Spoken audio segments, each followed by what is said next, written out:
Okay, yeah, we'll do you before you get that out. Okay, yeah, no matter what, we'll do that. It shouldn't take us that long. All right. Hey, good morning. We're gonna call our meeting to order. It's 10 o'clock. All right, I'm getting my agenda out. All right, roll call, please. Austin Albers, Here. Blair Allen, Here. Jeff Baskin, Here. Bob Connell, Here. Mike Gibson, Here. John Gill, Here. Ron Gossage, Here. Josh Boyle, Evan Griffin, Here. Eric Jackson, Here. Molly Houseworth, Here. Weston Louis, here, Monty McNulty, Here. Oh, sorry. No, not yours. Ness Seacrest, Jim Schamberger, Here. Mike Wilson, Here. Randy Wolfenbarger. Here. Thank you. All right, great. I'm gonna welcome our guests. We have a few people online. Lori Freeze with Stone County Leader, Jack Moyer, Crescent Hotel, Sherry Story, Explore Pine Bluff, Marty Rao, Arkansas PBS, Bill Solder, Visit Hot Springs, Gary Jones, Jones Media, Luke Story, Arkansas Broadcasters Association, Scott Sutton from North Little Rock CBB. Welcome, everybody. Thanks for joining us today. All right, I need approval of the agenda. So moved. A second. Schamberger made the motion. Weston Louis second that. All in favor? Aye. Aye. Any opposed? All right, motion carries. And approval of July minutes, please. So moved. Sash? Okay, Monty McNulty second that. All in favor? Aye. Any opposed? Motion carries. Presentation of approval of presentation of approval of July financials. Cynthia online. Oh, sorry. I'm so sorry. Cynthia, Just pushing you out, Sandy. She's here. Sorry, I sat down early. I didn't see everybody. This hybrid thing, I'm still getting it. It's been a year. I should have it down. Okay.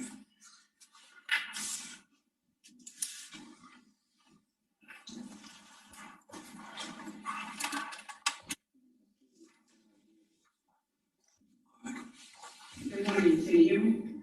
Yes, ma'am. Okay, the presentation of the financial report for the month of July. This is the first financial report for this fiscal year. So for all the information that I'm giving, the year-to-date number will be the same as the monthly number because this is just the first month.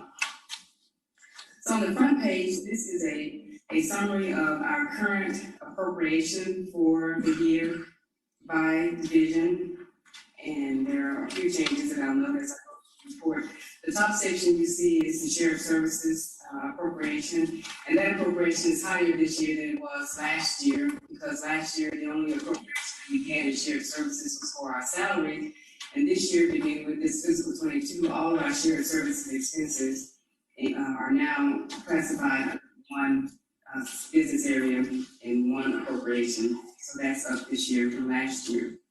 The Parks Division, their budget is $158.5, almost $0.6 million. And the significant increase in their budget, you see that there is an appropriation there in the bottom line, $20 million.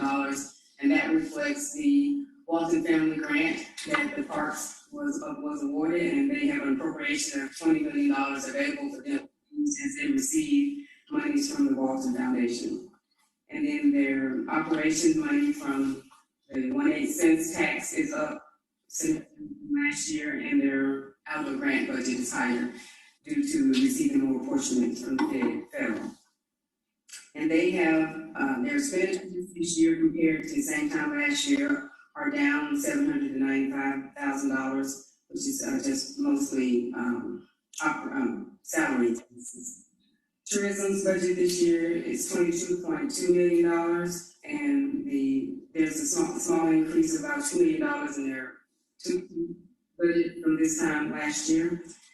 And then their expenditures this year are about the same as they were last year, up slightly, $31,000. Keep Arkansas Beautiful, they have an $869,000 budget, which is pretty much similar to what it was last year, and their expenditures are down slightly, $12,000, which is pretty much a timing difference in their advertising dollars.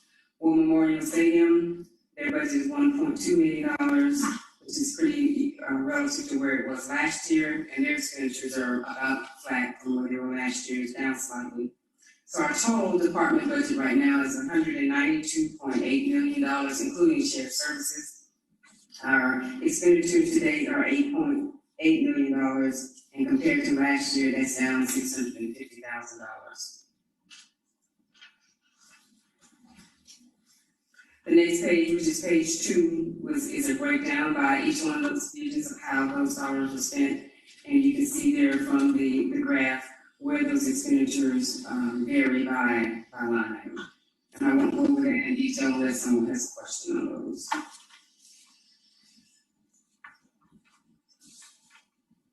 Page 3 is the beginning of our reporting about some of our revenues. The first revenue is the 1/8 cents collections. And the top part is a comparison of our actual to projected. We projected on the conservative side about 3.5% increase in 1/8 cents revenues. We didn't have anything from the economic development on the forecast. So for July, the actual revenues are $3.5 million, which is 7% higher than what we projected for the month of July. But if you compare actual month of July, which is the bottom portion, $3.5 million to last year, 3.2, our actual collections are up 8.79% over last year, 1/8 cents tax. So we're off to a very good start on those revenues. We ended fiscal 21 with a 13.4% increase in our 1/8 cents revenues.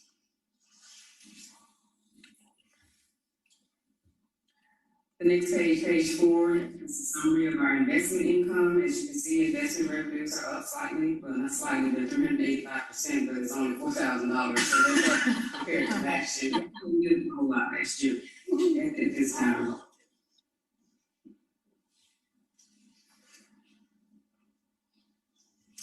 Page 5. This is a summary of what we project to receive this year in revenues and what we project to spend. Based on our budget and our analysis. And at this point, we're also showing the projected ending balances that we're expecting to carry forward in each one of our funds.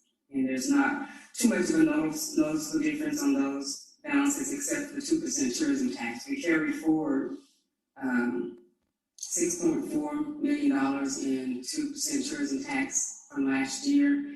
And so we're expecting that to be about 3.7 this year, and mainly because we were limited in how much appropriation we have available to spend, unless we go ask for some additional. And that's just based on the trends that we're seeing in 2% collections. Unless those change drastically, that's about what we expect to have for carry forward next year.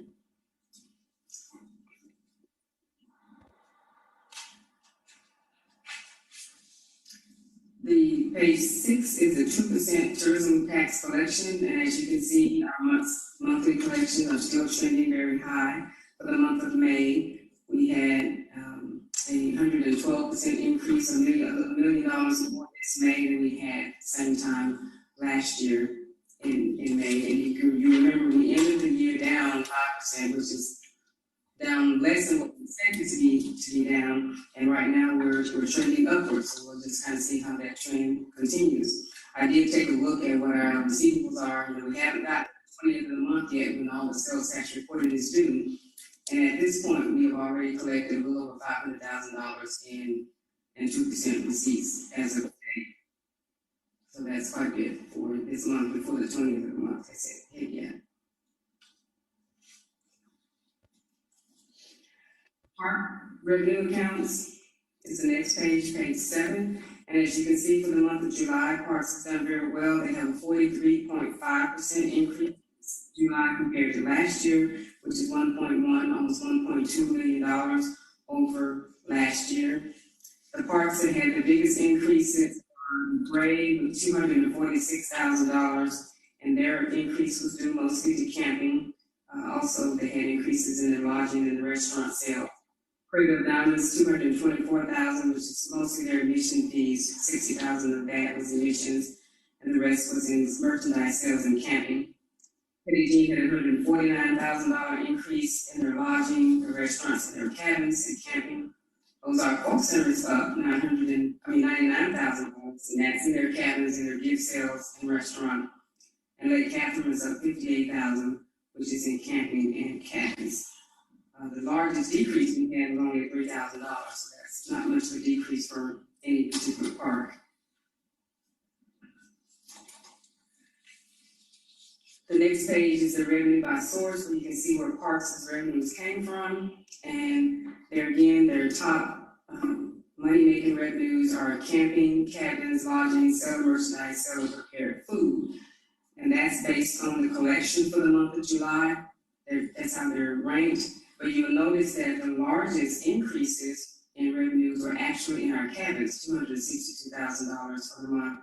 And cabins, lodging, and prepared food. Although camping had more revenues, the increase was only about $40,000, and that's just a trend because camping has been had increased revenues over the past several months.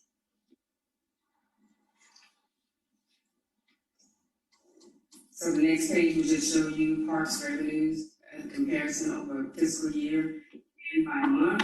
And I do want to point out that you notice that parks ended up with a 28.5% revenue increase last year. And I didn't make this note last time.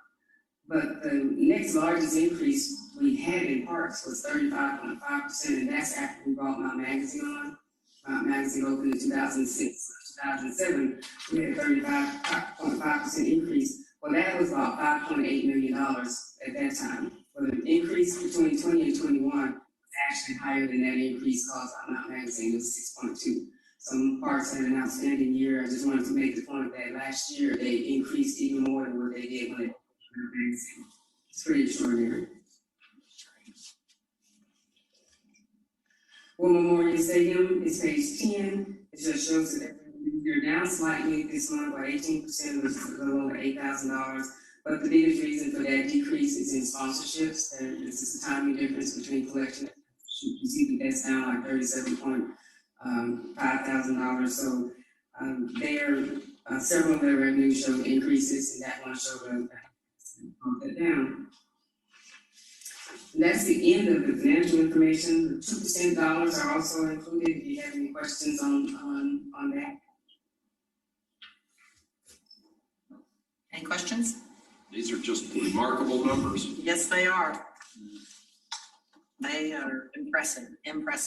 Great job. Good way to start the year, right? It is a great way to start. I do have a question. Okay. Are you one of the things, we're not really comparing to the previous year anymore. We're comparing to the previous year for like, where are we at for this month? Not in last year's, but the year before, where we had a good year. Comparing it to Like fiscal the 20. month over month or month over Well, month. right now, we're doing July, we are month over month. This Yeah. is July of 22 fiscal 22 to 2021, but because it's the first month of the year, you only have 1 month of Yeah, activity. no, so when I look at July now, I don't look at last year, July. I look at the July that was actually a good month for us. I mean, which parks and tourism for us right now is doing well, but from your perspective, like right now, I'm 47% down from 2019, not 2020, because I'm up for 2020, but 2020 is irrelevant to me. Well, for 2%, we were up 18.4%. Right, for yes. Over No, I 19. didn't- Okay, I didn't that's try what to I'm say saying. that. Okay. We can look, Okay, we yeah. want to look at the year before we had pandemic, right? Yeah, because I think that to me is more of a success rate than that we're up 112. I love that. but it's still not compared to what are we in 2019? And if we're up still 18%, that's awesome. That's what I mean, I feel like we're looking at a good year. I don't have the percentages, but That's okay. when we looked at them, we were significantly higher than that. Yes, specific year. perfect. That's what I was curious where we were compared to a good year. Comparison. Okay, that's perfect. That's, Travis gave me what theirs was, so that's great. Love it. Okay. Great, thank you. I do need a motion. I need a motion for approval of financials? Second. All right, Weston made the motion. Eric Jackson seconded that. All in favor? Any opposed? All right, motion carries. All right, Secretary Hurst, report.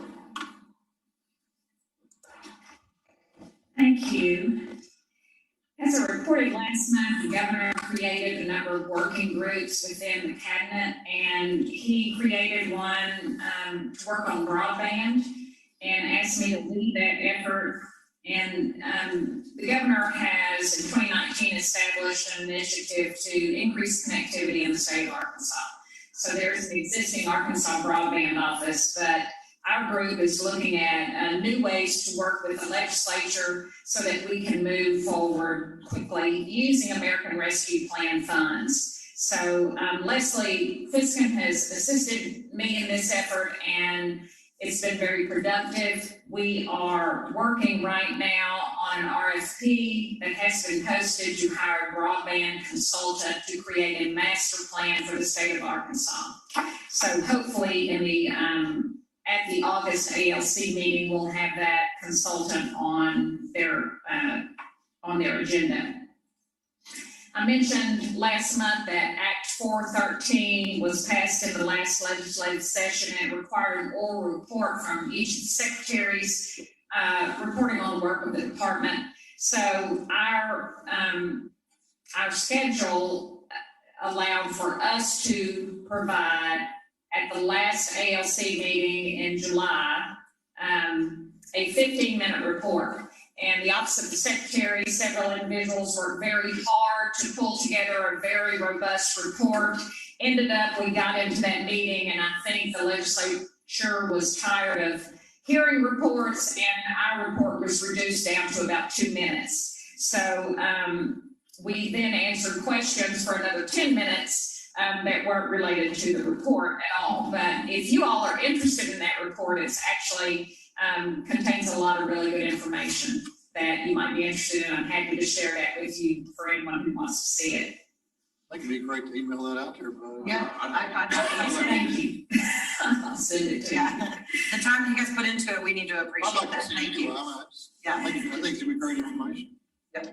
Also, in the last session, they passed an Act 1111, which is more focused on transformation, and particularly in the savings that have been realized as a result of transformation. That has been another time-consuming report. Cynthia has worked on that, all of the division directors, and Caleb, and I'm going to let Caleb give you all in a minute a glimpse into what that report looks like.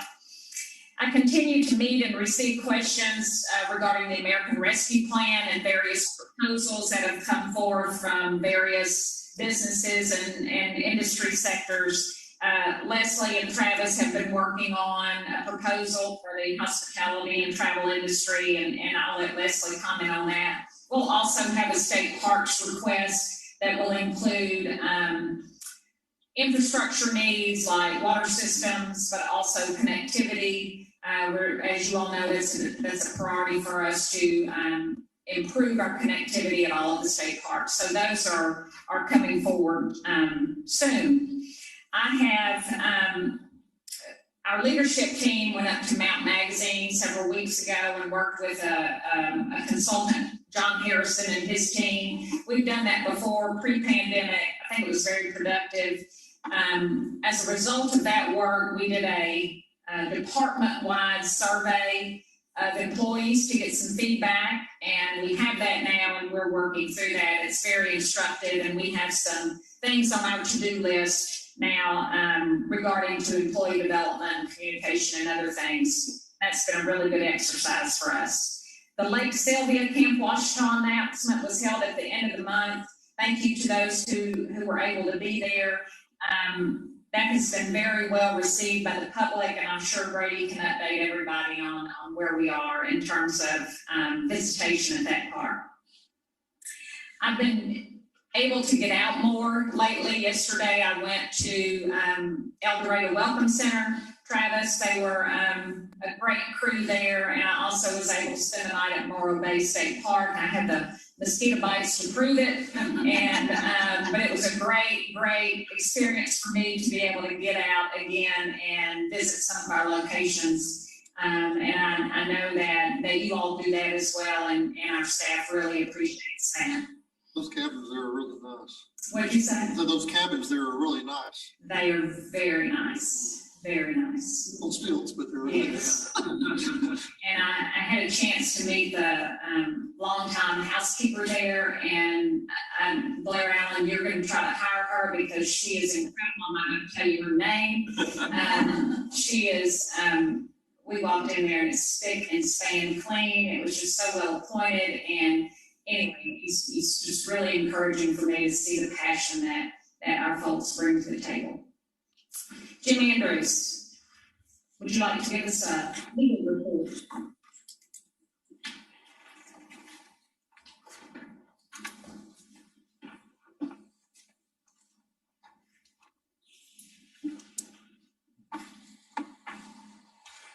Good morning, everyone. This is going to be very brief. Not a lot of change since my last report to you. We are still working on a legal matter that involves Toltec Mounds State Park, Archaeological State Park. The issue again there is the water level for the nearby lake. As previously reported, the United States Environmental Protection Agency has determined that there is federal jurisdiction of that body of water. Accordingly, they, with the Corps of Engineers, will be setting at some point in the future what that lake level is to be.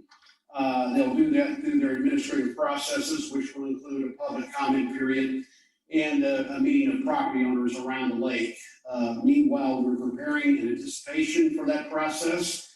State Parks has contracted with a hydrologist to do a study for us to determine what is the acceptable lake level that we can live with at the state park to preserve our antiquities.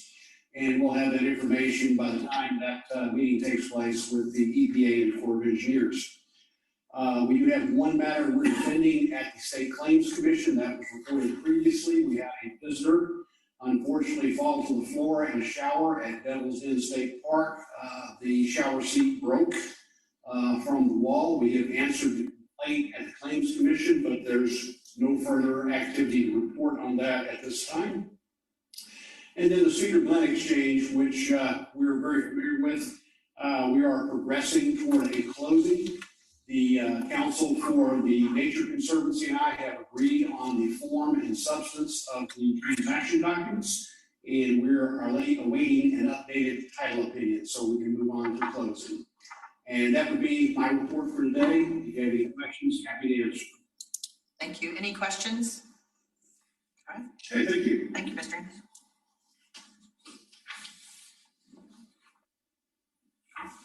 And then Leslie's been hard at work as usual on rules and broadband and rescue plan. So let's give you all an update.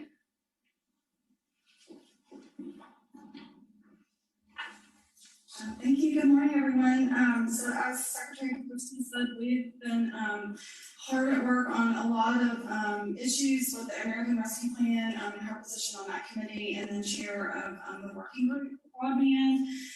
So we are making a lot of progress on broadband, and hopefully moving forward in a matter of, maybe a few days on broadband, and bringing in a team that's going to help develop a statewide strategic plan, which eventually can help communities all over the state of Arkansas, which I think would benefit all of your industries and possibly state parks.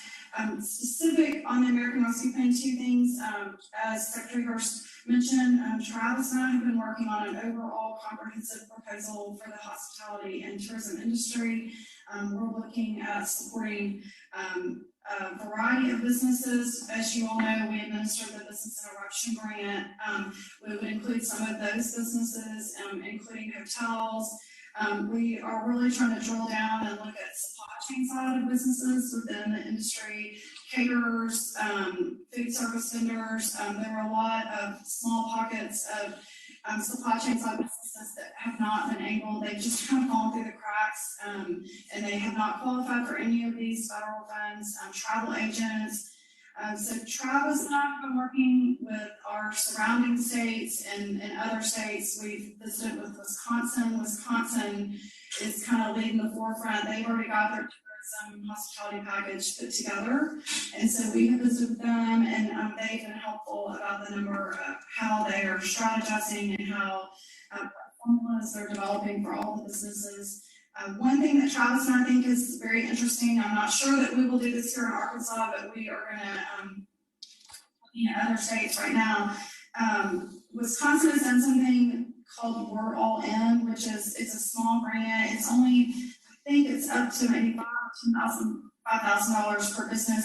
And it really is for these businesses that have not been able to identify any other federal funds and have qualified and don't meet the rules and standards for any other grants. And so Wisconsin is trying to have sort of a catch-all for those businesses. And so we're looking to see if that's something maybe we could do here in Arkansas to take care of some of those businesses.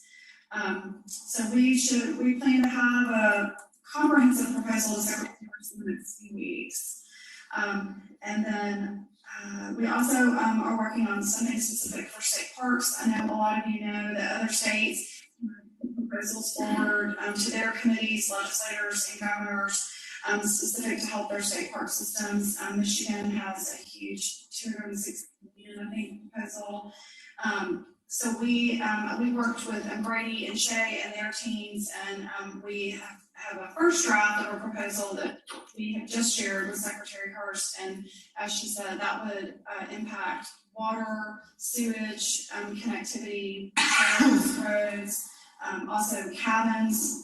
We also are looking specific to items within camping, whether it's the campsites or the RV, expanding some campsites so that you can park the RV campers there and have sewage and electricity access, which we don't have in all parks. So those are two items we're working on with the American Rescue Plan funds. And the third item that may be of interest to you is the rules for an act that went through in the session, which is 1003. I think everybody's familiar with that. It's the Historic Monument Preservation Act, and that specifically provides that all historic monuments in the state of Arkansas, there's an act to protect them. If you're going to move, if any city or county is going to move any of these historic monuments for more than 60 days, then you have to come to the History Commission, which is a part of our agency, and you have to get a waiver so that you can have that monument removed for more than 60 days. So we're working on that. There are several legal wrinkles within the act, and we're working through that. But Caleb is interested in this, and Christian Andrews, the three of us are all looking at this act and working on that. We're working with the governor's office on that too. So we'll keep you updated on the rule process, and which, for your awareness, takes a while. Once we have a draft rule, the next step has to be approved by the governor's office. And the governor will review this rule, and then once we have the draft format of the rule, we actually put that out for public comment for 30 days. So we're moving as quickly as possible, but within the rules and parameters of the Administrative Procedures Act. So that's all I have for now. If anybody has any questions, I'm happy to try to answer any. Leslie, how much is estimated to be available under the Rescue Act for parks?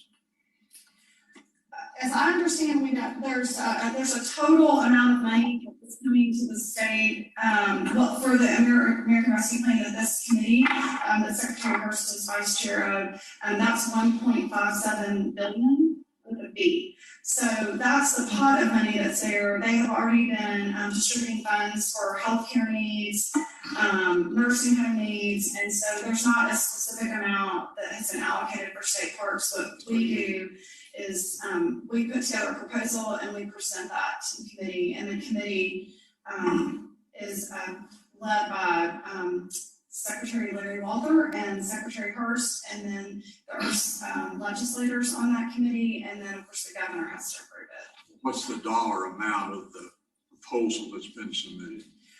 Right now, we have kind of between 60 and 80 million are numbers that we're looking at, depending on what all we would like to include in the proposal.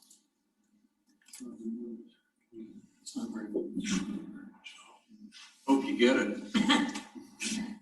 And let me say that, so the proposal, of course, has to be reviewed and approved by the governor. It then goes to the committee, the ARP committee, that is 9 members of the cabinet and 7 legislators. And then it also has to go to ALC, because they passed in the session that any dollar that is spent from the American Rescue Plan, regardless of if a department or an agency has appropriation, has to be approved by ALC. So our proposal needs to be a very good and well thought out proposal that we can defend to make it through all of those steps. So that's what Leslie and our division directors, Brady and Shay, have been working on. I'd like to see a copy of that proposal. I think the commission it might be a good time for them to see it now. We'll have to get into it later, of course.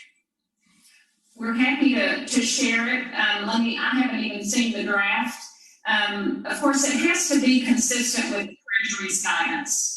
And one of those has prioritized travel and outdoor recreation. So those in infrastructure, like water systems. So those are the things that we've been focusing on. But let me see where we are with it, and we're happy to share it with you all. Brady and Shay have been, with Mike Wilson, have been working on pulling that together. It's very, it's very intentional. We have communication to support all those numbers. Yeah. Okay. And finally, I mentioned the Act 1111, and this is really focused, as I said, on transformation. And one of the goals of transformation was savings within government. So that's what this report is really focused on, and I wanted Caleb to share a little bit about that with y'all. All right. As the secretary said, we recently submitted the Act 1111 report.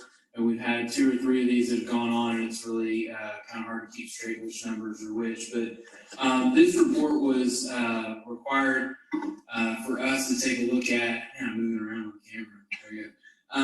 This report, each cabinet level department was required to take a look at essentially their expenditures from fiscal year 20 compared to fiscal year 21. We were to look at where there were decreases in expenditures, so there were, those were assumed to be savings, and to account for really what the source was, or the justification for what resulted in that difference. And so, as you can imagine, with the many things going on across our department, Cynthia and her team had her hands full pulling all those together, and legislative audit is who the report will go to. They provided a template and a form that we worked with. One of the challenges with that was it sort of required us to aggregate a whole bunch of different business units and functions together, and then get a number and then tease that out and say, okay, how do we justify, what would we say is the reason for why we had decreases in expenditures? And as many of you don't know, we made, with the onset of COVID, some budget changes that happened really last spring in anticipation of what could happen going into fiscal year 21. We made a number of decisions across the department to be wise with our resources, because we didn't know for some of our fund sources how much money we were going to have to use. So it created a bit of a challenge with the report that we submitted, that there were several places we know we had savings. We believe those savings were rooted in wise managerial decisions and good stewardship. But it became a challenge to see, was this COVID related? Did we change a business process, or did we pare back because of COVID? Did we not undertake programming or things because we've made that shift? And, or was this really the result of, our activities of transformation? So, really consistent with what we were asked to do by, the auditors, the legislative audit. We took a pretty conservative course as to what we, pointed to transformation. We believe that there's a lot of things we have done, not just in parks and tourism, but in heritage and in our shared service sections, that have resulted in savings, and opportunities for us to reinvest, either to save money or to reinvest them in other initiatives we need. But we did have, and I think next month we'll be talking more detail about some of the staffing initiatives that parks have undertaken. It is one thing that we pointed to in our report, saying that we believe we had about $300,000 in savings that we believe were related specifically to positions that we have decided to handle differently. Several of them were ones that we did not fill. Some of them were ones that will be filled maybe in the future, or have maybe been repositioned in a different way. So we were pleased with that, although as we talked about it amongst the division directors, we think there were a lot of other good stewardship decisions that were made. And one of the pillars of transformation, I probably should have started with this, is that yes, we were supposed to decrease reliance on general revenue. That's one of the things the governor asked the secretaries to do. But he also asked for improved or continued high level of service to the public, which we believe we have continued to do.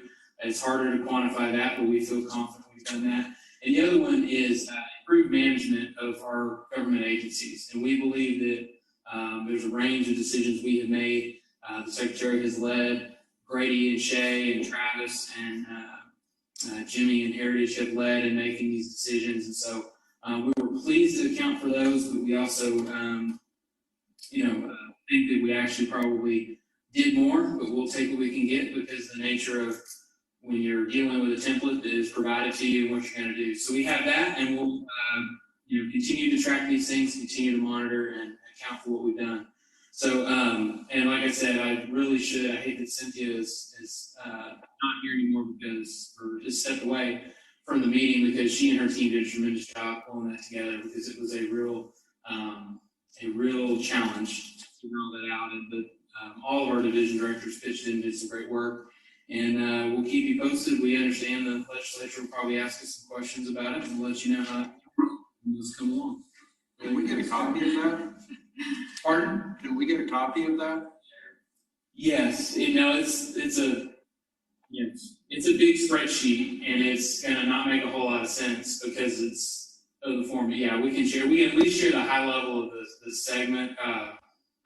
We'll get you something that is actually useful. There's some of it's a lot of numbers that legislative audit don't understand because they invented a template. Yes, we'll get something for you. Thank you, Caleb. Perfect, thanks. Any other questions for Caleb? Great job, Caleb. I know that's a lot of work and time. We appreciate you and your team for doing that. Eric loves spreadsheets, so. He does love spreadsheets.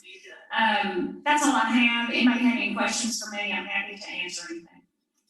Any questions? I've got to step away for an 11:15 Zoom call regarding broadband, so I'll be in back. I'll be jumping up to my office to take that call and then be back down. Thank you. Thank you. All right, Travis, Tourism Division, Director's Report.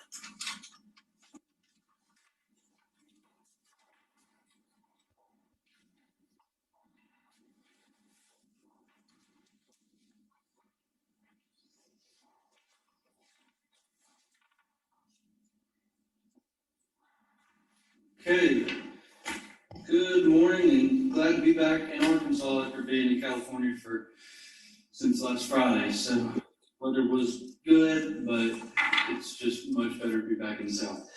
Okay, office and staffing. In a second, I'll show you these, and we'll come back to that. Some of y'all at least got to meet Jessica from last commission meeting, and those of y'all that haven't, she is here. She's actually going to present some of the research numbers that we typically do with a little more detail this month.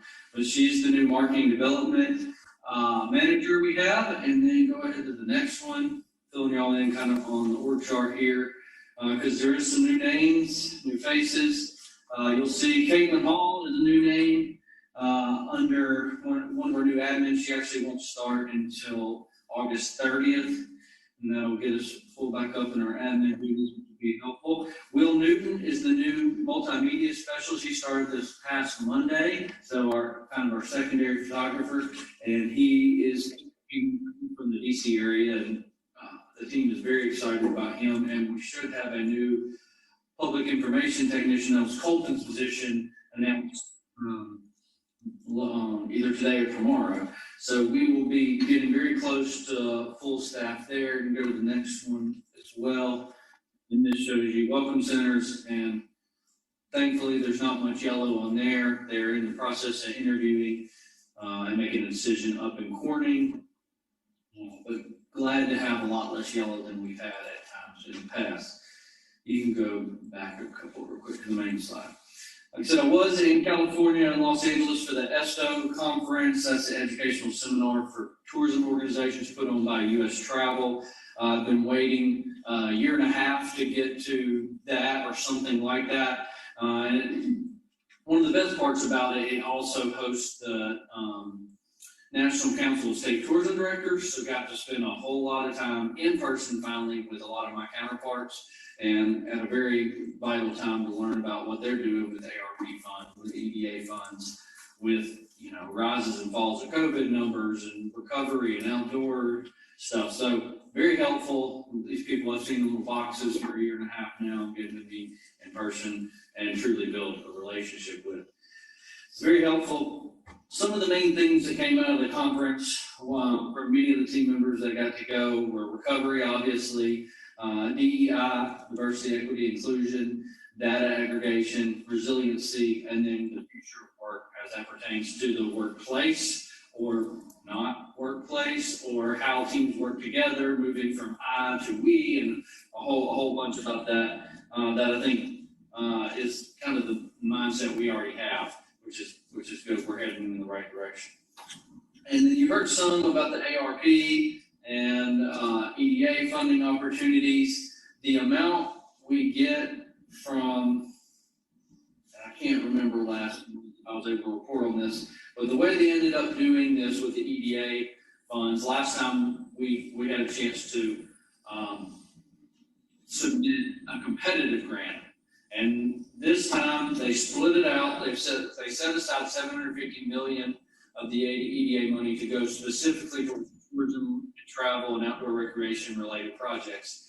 And of the $750 million, 510 was split up between the states and some of the U.S. territories based off of a formula for how much they were hurt by the COVID and population job loss and stuff like that. And then the other $240 million was set aside for those competitive grants, but only for travel, tourism, and outdoor recreation related groups. Our state was awarded just over $3 million of that 510. We were the sixth smallest number, which you hate to see, but at the same time, that's also a reflection of, I think I've reported before, it matches perfectly with the U.S. Travel. Tourism Economics stated that we performed the sixth best in the amount of least affected by the COVID over the past year. So that actually did match up. It was hard to see some states like Vermont, some others with 10 million, you're like, how did that happen? But then I talked to some of them, I got to see them, and they're like, well, we were actually shut down, couldn't stay in a hotel in our state for months and months and months at a time. So they absolutely had, while being smaller, had much more economic loss than we had. So we're fortunate that we had less loss, but we also will have less money just to play with there. But our office, as well as the department, will be helping administer that $3 million. I would love to hear a request from y'all. I'll gladly get on the phone individually if y'all want to email me ideas of the ways it can be used. There's obviously some parameters on how and what kind of things they prioritize. But we've been putting together a plan that has to do with kind of transformational strategic planning that would not just involve our office on the state level, but each of our regions. So they would have a plan coming out of this that aligns with ours. So I think that would greatly strengthen the work we do across the state. on the state level. We looked at setting aside some money for the eclipse in a couple of years, because this money is available all the way through 2026, 27-ish. Some digital co-op, new opportunities, industry training, some additional paid media around some possible campaigns we're looking at in the future. And there's some other options, but I would love to hear feedback from y'all over the next couple of days or weeks and ideas. We have 60 days from when the letter came in to submit our plan. It does not, thankfully, it does not have to be super, super detailed, but a high level. That'll be need to group out the Secretary, the Governor, and then EDA will have to approve. Travis, I don't understand even who's eligible, so Well, there's nothing I okay. can contribute, any ideas on how to. Okay, yeah, no, I explained part of that, didn't explain all of it. The 510, I told you that was given out, that was sent directly to, a letter directly to each governor, that then they chose how they wanted it administered. And those are non-competitive, they get that amount of money, as long as they create a plan that's approved across those lines of EDA and the governor. Now the competitive ones, organizations, A&Ps, nonprofits, cities, a couple others can apply for those competitively within our region for projects. Now, one thing is marketing can be done with the state funds. It cannot be done with competitive unless it involves marketing more than one state or a fairly large region. So that's why we're trying to put some marketing, at least some marketing dollars in ours that our partners can help take advantage of as well. So if you have ideas on statewide projects, I will gladly fill you in on more of the details.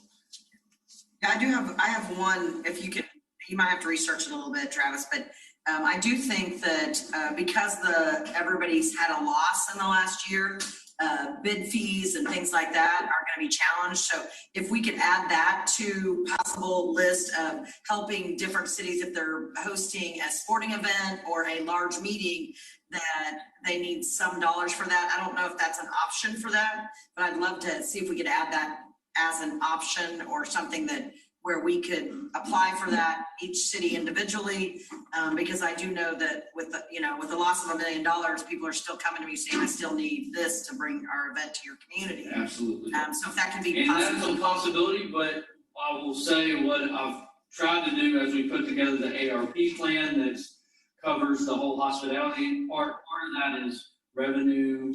There's a revenue loss formula that they provided for you to use, and we use that and added up to about 8 for our office specifically. And part of the way we would like to use that money we would get is for bid fees and incentives for sports and events. However, I just think that is something that we're having challenges. I mean, I'm back to down with my hotels at 47% loss. We're on the same page, we're just might pay for it a different way. Okay, perfect. So absolutely. As long as you're on my page, we're good. Absolutely. I've heard that, and I think that's the best way, especially to help some of Yeah, our urban for places. sure. Thank you. And the small ones. Great. No, that's perfect. I've just heard that from a couple other cities that have said they've had some challenges finding the dollars for bids. They're trying to be creative about it. So that'd be very helpful. I Yeah, appreciate it. we'd like to do some of that, some for the bids, but also some incentive things. Yeah. That aren't just sports, but also meeting conventions. Yeah, no, I agree. Yeah. Thankfully, we got some. Yeah, and that's why I think it has to be a variety of options to host some of those bigger things. So like sponsorship fees and stuff? Kind of, but they're bid fees a lot of times, or they're partnerships.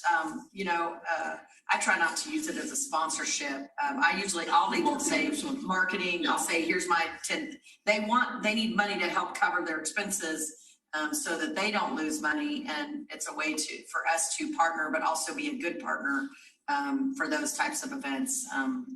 Different ones we do different amounts. What I'll do is it's not a one sheet, it's probably about a 3-page overview, but the most simple one for the EDA grants that kind of explains high level to y'all, and then we can take feedback, I'll take calls, Sure, that'd be great. whatever y'all want to do Yeah, I think on that, and that might help you some. Yep. Does it give you the parameters? Mm-hmm. Yes. Yeah, it should give you at least some high level parameters, which there's a good bit of flexibility, thank goodness, compared to the last time with CARES where it was very strict and very narrow on how it could be used. Okay, we'll go on to welcome centers. Who can be the applicant? For the competitive ones, I think city, county, towns, and nonprofits, political subdivisions can, or quasi-governmental. I think the only one that can is actually private business can there, because they tried to address those in many of the other programs that they've done. And there's quite a few other programs that the EDA has used, because they, I think, got about 3 billion too, maybe on the total, but around workforce and coal mining towns and job recovery, new technology, emerging technology jobs, all these other ones that don't necessarily fit our category, that I think actually AJ is trying to work in those parameters, how we can help the hospitality on the job and workforce side. Yeah, okay. Anything else on that? Thank you very much. I appreciate you passing that on. Yeah, it's been interesting learning about all that. Yeah, I've read it many times, so yes. Welcome centers, you'll see, you can look in the report that's in the box for the site visits and meetings, events that they're getting out to. They're continuing to stay ahead on the cleaning, safety measures, for each area, and how the audiences are, not audiences, but the visitors and how they're reacting to that. I have not come across any problems, but they're trying to keep all the protective measures in place. So there hasn't been any problems. 5 new publications, those are also in your report, and we have another new hire, Don Ray's Mirror, did I get that right? And that is in Van Buren, so after that one was vacant for a while, so we're glad to have a new there. So like you saw earlier, Corning's the only one, and we hope to have it filled shortly. Okay, sales, you can see some of they're trying to keep busy with what's still happening virtually and some in person. They took part in this global forum for Brand USA Virtual and able to meet with 8 journalists from 4 different countries, the US, UK, Austria, Germany, and Norway. And then the Progressive IMS Motorcycle Show in Chicago actually starts tomorrow, and we have 3 different partners, Fayetteville, Fort Smith, Harrison, attending. It's actually outside for the first time they've ever done that.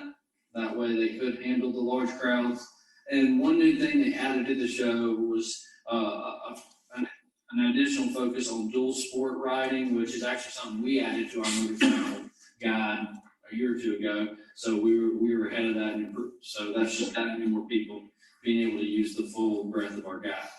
Sorry about that.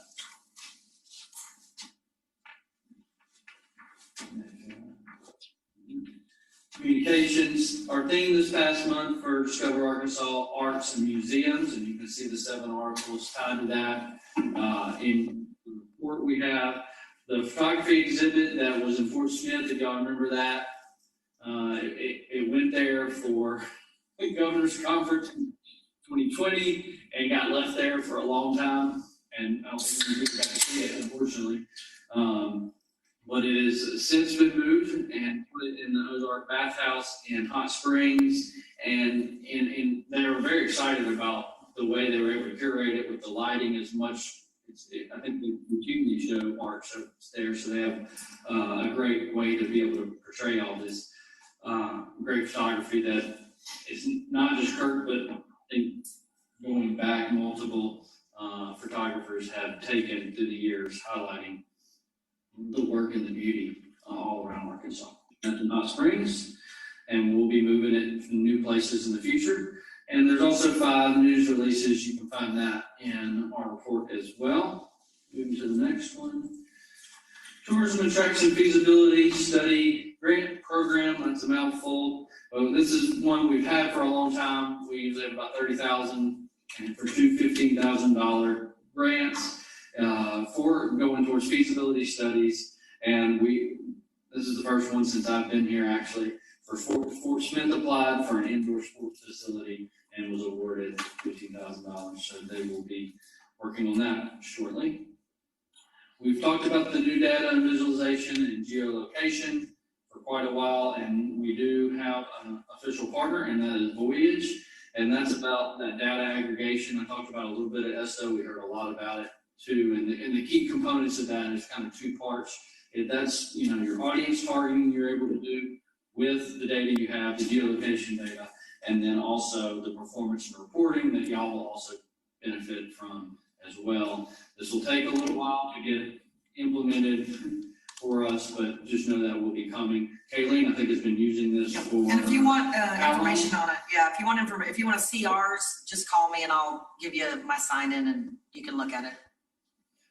So we're excited about that, and it actually has a co-op option, so some of our other destinations could buy into it as well at a very affordable price. And it makes more data available to them and us, so that's a benefit to both ways. Thank you. Absolutely. And then regional tourism associations continuing to attend the meetings, and Jessica, we have all these, 2 Jessicas, 3 Melissas, 2 Leahs. Sorry. Jessica's also helping take over that kind of evaluation of the regions and how they work right now. So she's digging in kind of on the past meetings as we get new ones planned going forward. And I think that concludes what I have. And then as we switch over, Jessica is going to give the data and the research that we typically do with a little more detail, and we're going to get that out into the box shortly if it hadn't been added. And maybe that's what you're talking about. Can we get that org chart that you showed us at the start in the box? Yes. Thanks. Can you just put your PowerPoint in the box? Sure. Thanks. You want it separate too, or just is the PowerPoint okay? Okay, if it puts the PowerPoint in, it doesn't need to be separate, does it? Oh, it doesn't matter to me. Okay. I just like to see the org chart. Perfect.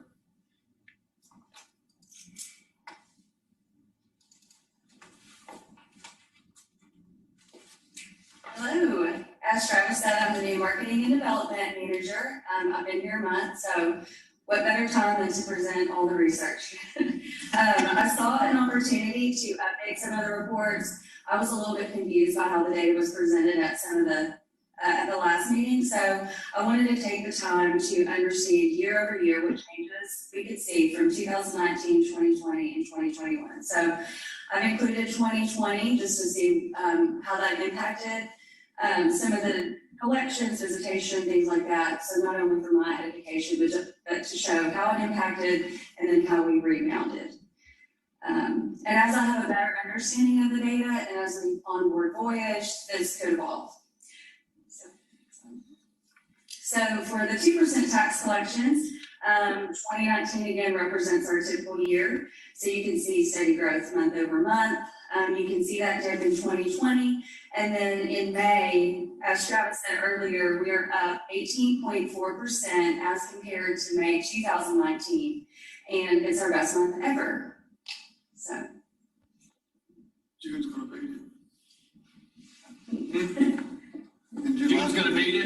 Yeah. June's gonna beat it. Yeah. June's gonna beat June, it. we're gonna exceed that even more. I do. Yeah, it will.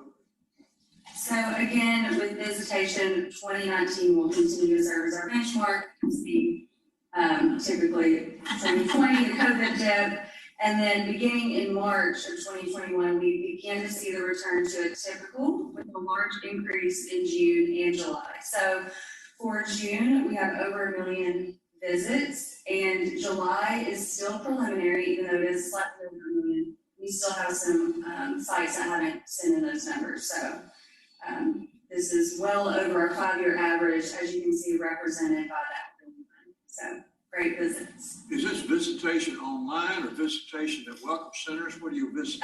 These are for the national parks, the welcome center. So I think you asked last time for a breakdown for each site. So at the end of the report, I'll go through each of those sites. So Buffalo National River, national parks, things like that.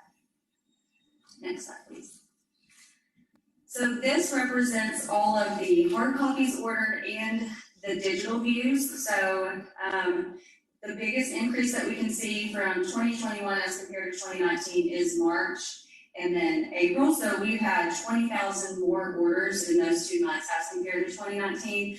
And to me, that makes sense because I don't know about you, but in March of this year, I was ready to travel. So that's when I made my first plans for out-of-state travel. So this makes sense. All the pent-up demand.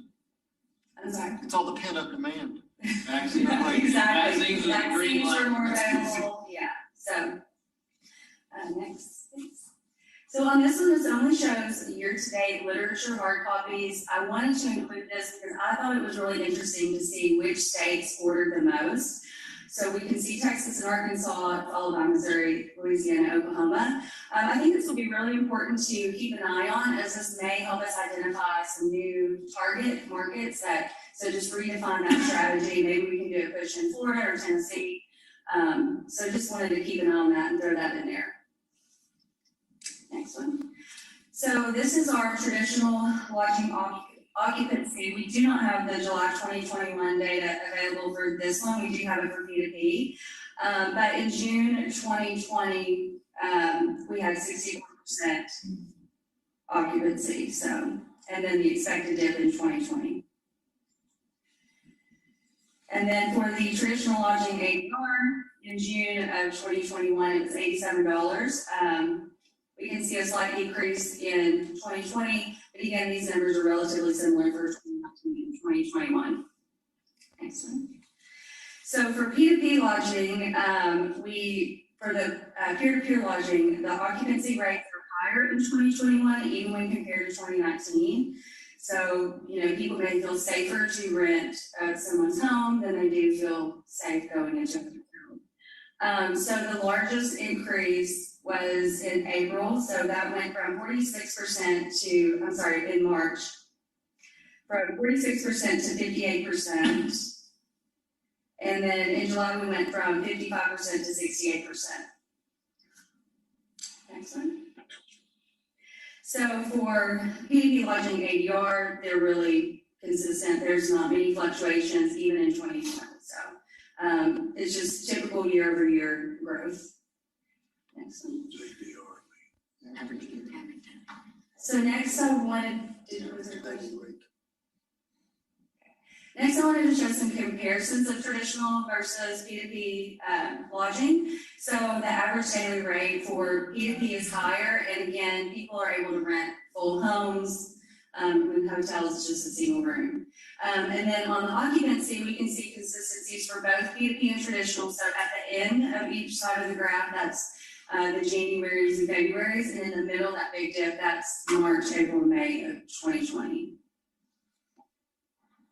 So here's a list of our sources, and then next we will go into visitation by location. You can go to the next slide. So I reached out to some of the locations because there were a lot of inconsistencies in the graphs. There's some things that jumped out. I haven't heard back from everyone, but I will point out the places where I have. So the first one is our Welcome Center. As you can see, the blue lines are the 2020. So in April and May and June, we were fully closed in April, partially reopened in May, then scaled back, and then in June at the end, they reopened. So you can see that represented there. And again, with 2019 and 2021, we're returning to more of a typical visitation. Next one. So for the Buffalo National River, they were closed in April of 2020, and let's see. As you can see, June and July continue to be the higher months. I'm not sure why 2019 is lower in July. It could be the water levels, or it could just be everybody who's ready to get outdoors and do something when they've been stuck inside. Even 2020 has higher levels there. This is outdoors, so that makes sense. So for Hot Springs, they didn't close, but their biggest dip was in May. And we also noticed these really large spikes in 2021 for June and July. My analyst said that sometimes their reporting can be a little inconsistent, sometimes even negative numbers. So I'm reaching out to them to try to understand if this is realistic, or if this is just some inaccuracies in reporting. Again, not really clear on why that jumped. So when I hear back, I can provide more information on that. It is a big jump, but it must be fairly accurate because the numbers that we get from Steve every day. Crazy high, I must say. Yeah, They've dipped recently, but through the spring was, ooh, a lot of people. yeah. So for the next location, their visits are fairly consistent. We did see that 2021 numbers are lower than 2019 and even 2020. So again, I'm waiting to hear back on that location to understand why I can't make any assumptions just based on the data. Next one.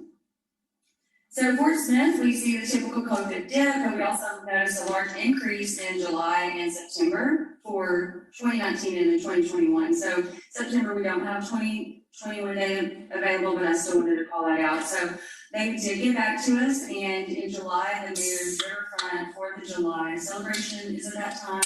And then in September, they have Fall Festival. So that's why you see that higher visitation there. Next one. And then in Pea Ridge, it shows consistency year over year. Still hasn't rebounded quite as much for May 2021 compared to 2019, but we can see that continual growth. And then in March has higher numbers because that is when they commemorate the battle.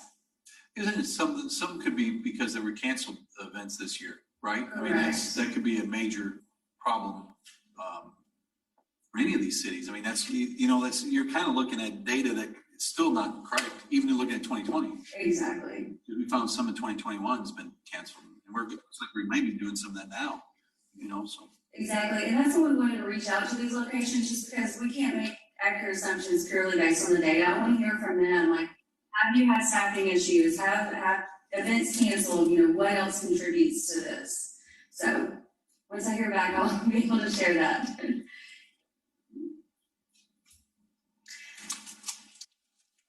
So this one has the most number of consistencies. I know that they were closed completely in April and May, with reopening at the end of June.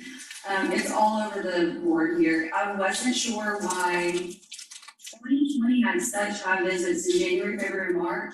I looked back through their event calendar because I haven't heard back, and I didn't see anything that's really stood out. There were a few CP engagements, but again, without hearing from the site, I'm not able to make that assumption, and I apologize for not having that information. But this one, I'm really interested to know more from that group. Okay, the next one.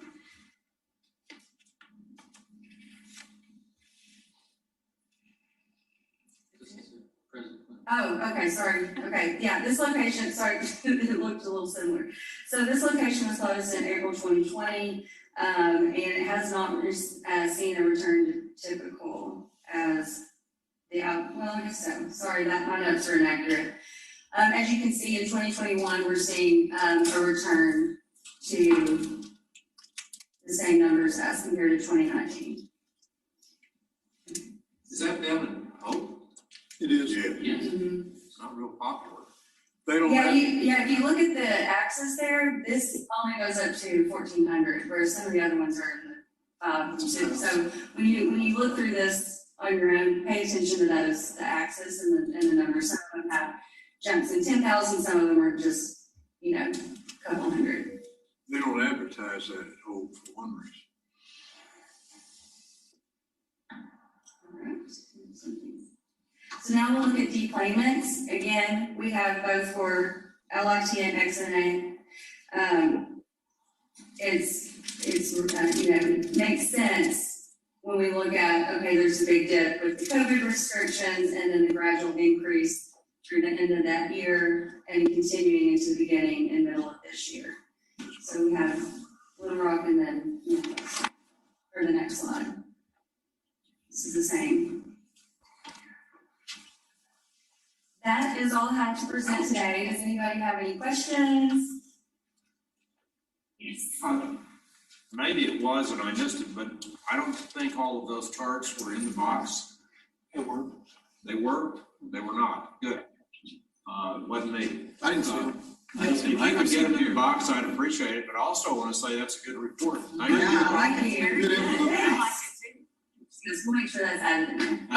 I do like it when you show that something was canceled, because that makes a huge difference. You got a festival that could bring in 10,000 people, that can change it over, easily. And there's been so much That canceled. changes the monthly reports, hands down. Yeah, so that could be, when we know that, it makes it a little bit more different. Yes. Yeah, once I hear back, I'm happy to share that.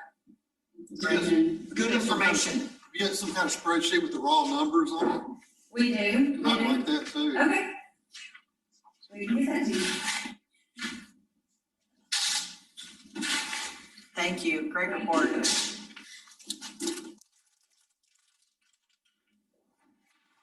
Get your airport going, Kayleen. Those X and A numbers didn't look so good. On my job, I got it. I'm working on it. Stand out there with a sign or something. Yeah. Hotels up there need to help. My hotel, yeah, when you're down Hotels up there 47% need the last help. month. Huh? Yeah. Those hotels up there need the help. Make sure do. You know. Okay, all right. Travis, is that? That's our report, and I think CJRW is next. Okay, that's what I want to make sure is who's giving your report. CJRW? I'm not sure which person's giving the report. The metrics, like Susie. All right, here we go. Had an issue finding my mute button. Here we go. You should have the screen displaying there. Are you seeing it all right? Yes. Yes, ma'am. Okay, great. Well, we'll go ahead and get started in the report. And I will say this one's going to be a little bit tricky to compare against previous years and previous months. So first off, we'll start with our month over month comparison. So looking at this July compared to last June.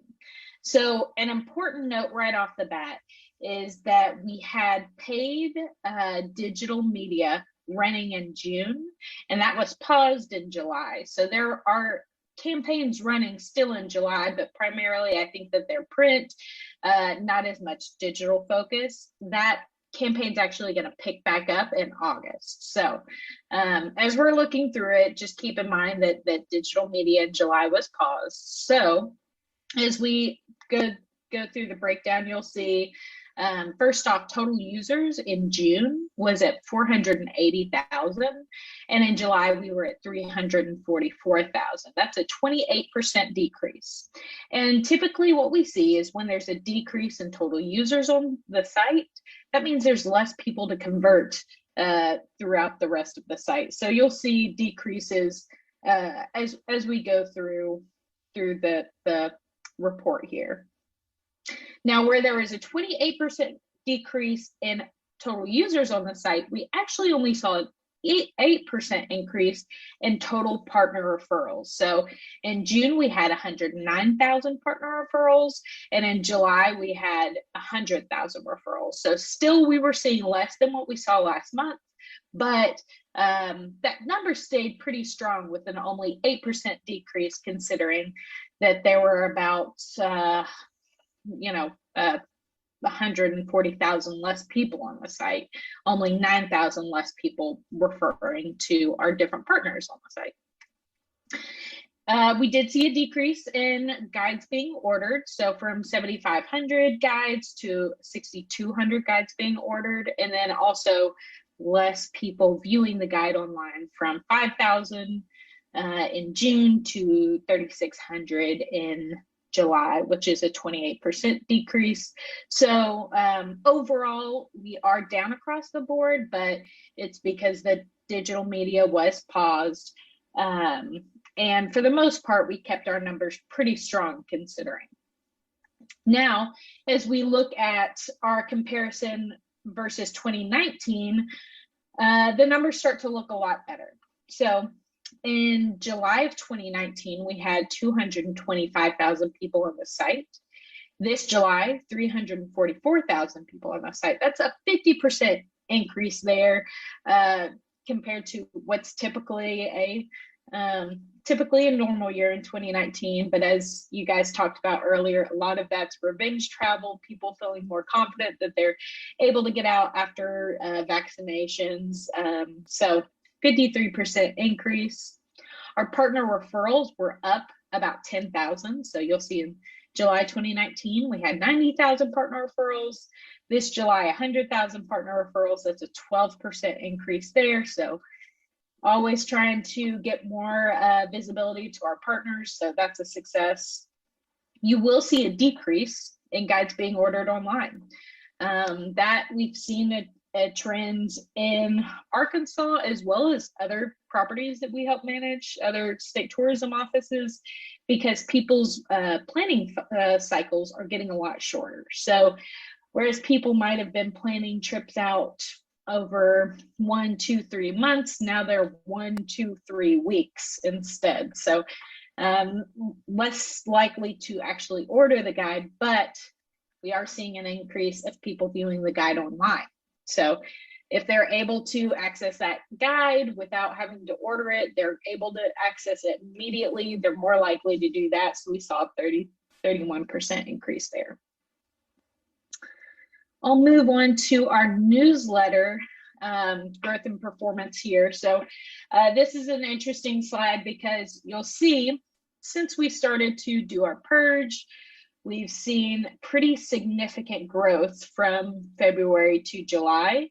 The blue bars are total subscribers. The yellow line is our open rate. So it looks like there's a pretty big hill right there. So I will say our average open rate since February is at about 33%, I think is what it is.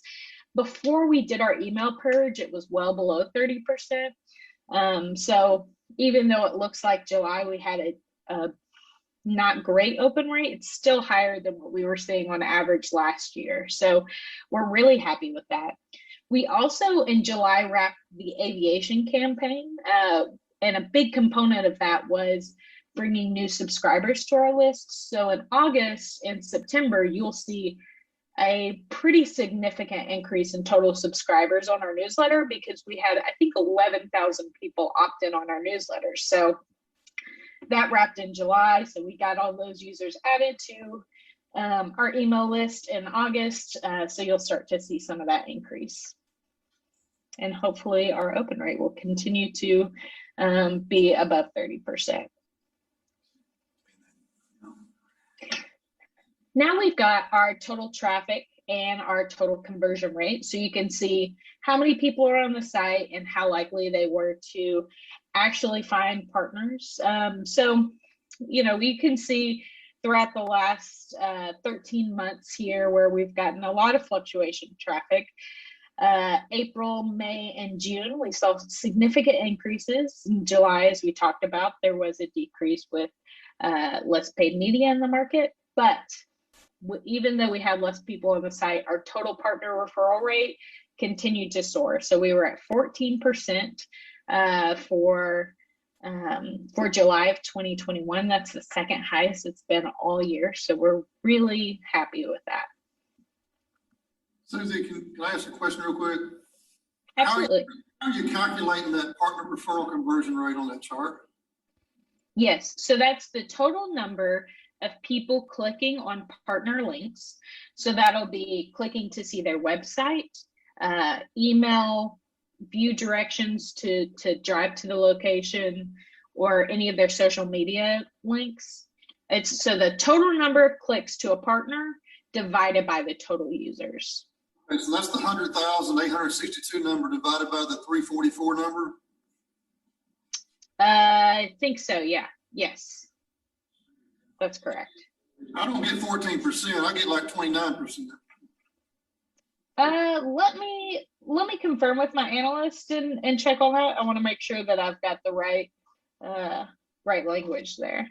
That's So about I'm gonna take a note of that. That's about a third of the users going there. Well, is that unique users or is that? I was about to say it might be unique users. So if I click to call a partner and click on their website, I might only be counting that as one rather than 2 total conversions. We tend to be on the pretty conservative side of things. So let me confirm and I'll get back to you guys.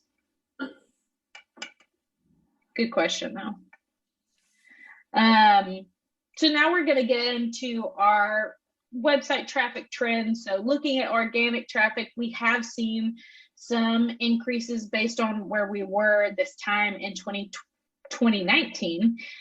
So we've spent a lot of time this year working on our top keywords and making sure people can find us when they're searching things on Google and Bing and other search engines. So pretty significant increase compared to 2019. We're at 52%.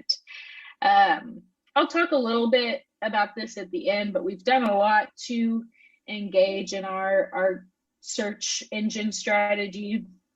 This is how we measure it. So this is a little inside baseball, but when you go to when you go to search things in search engines, typically you're more likely to click on the top 3 spots. So we really are invested in our top 3 keywords.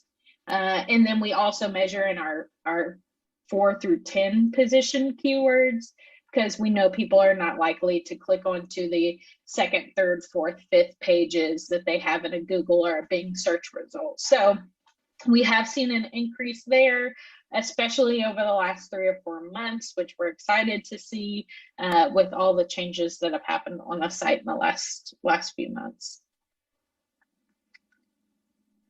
Now, looking at views of restaurants, you'll see that July was up compared to 2019. Overall for the year, we're about 13% increase of 2019. So that's a positive growth. We will have in the next couple of months some difficulty, because in September we had a huge spike when you consider people going back to school or eating out more, and then also you have Labor Day there. So it'll be interesting the next couple of months to see how that compares. Then of course we're looking at accommodation pages a lot. That is actually down 65% where we were in 2019. July is about the same track, where we're down about 1/3 of where we are, about 1/3 of the traffic that we saw in 2019. Now, as a reminder, and what you guys talked about a little bit at the beginning, this does not include peer-to-peer booking for Airbnb, VRBO, which we know people are more likely to do in 2021 compared to 2019. Our user location we have here pretty consistent with what we saw in 2019. So typically in a normal year, we'd be about 20% of total users in state compared to 80% out of state. 2021, just the smallest increase of 21% in state compared to 79% out of state. I've got our top states here, but actually Texas passes Arkansas. So 26% of total users on the site are from the state of Texas. Then you've got Arkansas at 21%, Tennessee, Missouri, Oklahoma, and Louisiana all close behind with a little less than 10%. And just a little bit of information about what does all of this mean. So overall, partner referrals rates were down by about 9,000, but the conversion rate, that total conversion rate, was the second highest it's been all year at about 14%. We did have some decreases in traffic compared to the previous month, but of course we're watching how people come to the site, and that was a big drop off from the digital media campaign. We also saw some decrease in our email open rates. So our open rate was about 30%, whereas a month or 2 ago, it was about 36%. So we looked at how it was performing compared to what we did before the purge, and our average now is 33% compared to our average last year, which was 29%. So still performing really well, but we'll continue to watch to see if what that open rate does in the future. We have seen a spike in the Delta variant. Of course, I know that you all have been talking about that as well, but based on the traveler sentiment study, support for opening up communities dropped from 67% in June to 57% in July. So that was one of the biggest drop-offs we've seen in recent months. Also, we saw that confidence and supporting restaurants and retailers suffered a similar decline. So we'll continue to watch that and look at the traveler sentiment study to see if that pops back up as more people in the state of Arkansas have been getting vaccinated over the last couple of weeks. You also might notice some changes we've made to the website. The biggest change has been that we updated the navigation on the site. So you'll see here brought a lot more links to the overall navigation. So we're seeing how that performs. We also brought up outdoors and dining into our top navigation. So that wasn't there before, makes it a lot easier for people to find things in those categories. We still have, of course, our lodging and our region destinations on the site. You can now click out to some of the top searched cities in each of those areas. So a lot of changes to the navigation. We've also redone our 404 strategy, which is helping us really perform better in search engine optimization. All right. I think I'll pass it over to Keegan and Chris to do paid marketing. Good morning. The next slide, how our Google Ads performed in July year over years. We had an 18, almost 19% increase in clicks, about a 15% increase in our conversions as well. We did see a small drop in our conversion rate, but that's because we had that 26% increase in our spend year over year. That usually comes with a little bit of a drop in conversion rate. And our next slide is our Microsoft ads or Bing ads. We did see a 94% increase in clicks and a 60% increase in conversions. We did see a lot larger drop in conversion rate, and that's because of that 93% increase in spend that we saw. And honestly, in 2020, we were hitting that 77% conversion rate, which is just extremely high. So a little bit of a drop's not that big of a deal. It's still performing very, very well. And then our ads together on the next slide is overall, we saw a 36% increase in clicks and a 36% increase in conversions. Our conversion rate stayed practically the same year over year. We did see that 50% overall increase in spend. So we are seeing a little bit higher costs in our cost per click and cost per conversion, but it's still relatively low. And on the next slide, we'll go into our Facebook and Instagram ads. We served our ads a little over 1 million times in July at a cost of $6.25 per 1,000 ads served. We reached almost 500,000 people at about $15 cost per 1,000 people reached. And overall, we generated a little over 1,000 guide requests and a little over 7,000 landing page views. On the next slide, there's just some insights from our ads that we served in July. We are seeing a little bit higher cost than 1,000 people we reach, but we're showing our ads more times. So that lowers our cost per 1,000 impressions and people are seeing our ads a little bit more often. Our cost per landing page view was at 48 cents and our cost per guide ordered from our lead form ads was under $5. That's just our cost per guide ordered. That usually fluctuates between $2.50 and $5. And there are other benefits from having this out there. It sends people to the website and also generates partner referrals for us. Ads generated a little over 3,000 post reactions and almost 14,500 link clicks. And then the last slide here is just some ad examples of what we served in July. Does anyone have any questions on any of the numbers? Any questions?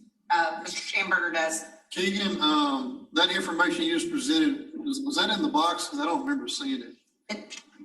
This is not, the June numbers were in the box. Right. I just sent a note to Darren. I think they got all the June, the July is not in the box. I'd like to see those numbers. If you can send those there, put them in the box, it'd be great. Yes, we'll get those updated. Sorry about that. I was trying to compare the numbers and they weren't mentioned and I realized that the date was wrong, so. Did a whole bunch of work in the box. That's June's. I know, I did too. I did the same thing. I was like, oh, I sent a note. The same thing, I didn't realize it.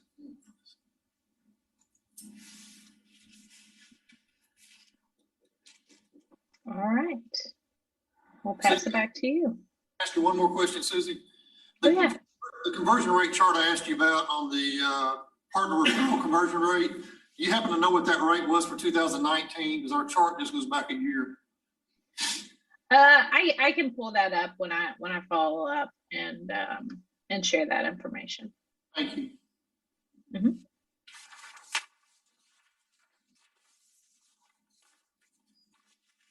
All right. That's all for us. That's all for CJRW? All right. That will be, that wraps up the tourism division, correct, Travis? Okay, we'll give everybody about 10 minutes, 5 minutes. What's my rule? Because every time I'm wrong. You're seven. Seven. Thanks, Blair. You're in charge. We'll give you guys about 10 minutes at that time, and because it is 11:30, so we'll give you guys about 10 minutes. 10 minutes, 11:40, we're starting back up. Okay. Thank you. Great job, tourism. Numbers look good. Keep it up. You can work on Northwest Arkansas. I'd appreciate it. Yeah, I know.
We'll see. I think it's turning around. I know, and I think we've got a good, Arkansas's got some good coaches right now. Are you cold? All right, let me give it a couple more seconds. No, he's Do not. I have everybody in on team? Yes. All right, they're good. Good. All right. Mr. Grady, go forth. Well, good morning. It's good to be here and see everybody on Zoom as well. Hope everybody's doing well. Before we get to the agenda item, I'd just like to give, since we didn't have our Parks Committee report this month, we'll do next month, I hope. I just thought I'd give you all an update on what's going on in our parks, just in general. The photo you see, the images you see on the screen are the Ford Bronco Adventure, States of Adventure, where this is Maísa Lima, who happens to be from Brazil. Ford Bronco hired her as an influencer to travel all across the nation to 15 different state parks and to post on their blog and you know everything influencers do about the travels they had in America's state parks. And Monica kind of worked with them. She did a great job introducing them to Arkansas and the Arkansas State Parks. She and her husband Bill met them up at Mount Eagle State Park. They had a great evening there. They got up early in the morning and Monica drove them over to Mount Magazine, where she did some incredible rock climbing.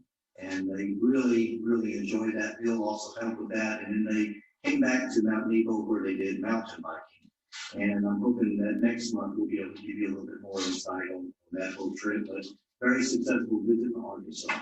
And so I'm proud to do that. That's a national campaign by Ford Bronco that'll be going out across the nation. So that's really a good thing. Just want to update you on other things in parks. COVID-19 continues to impact our park staffs and not only on how we operate with facilities that we're able to operate at certain capacities right now.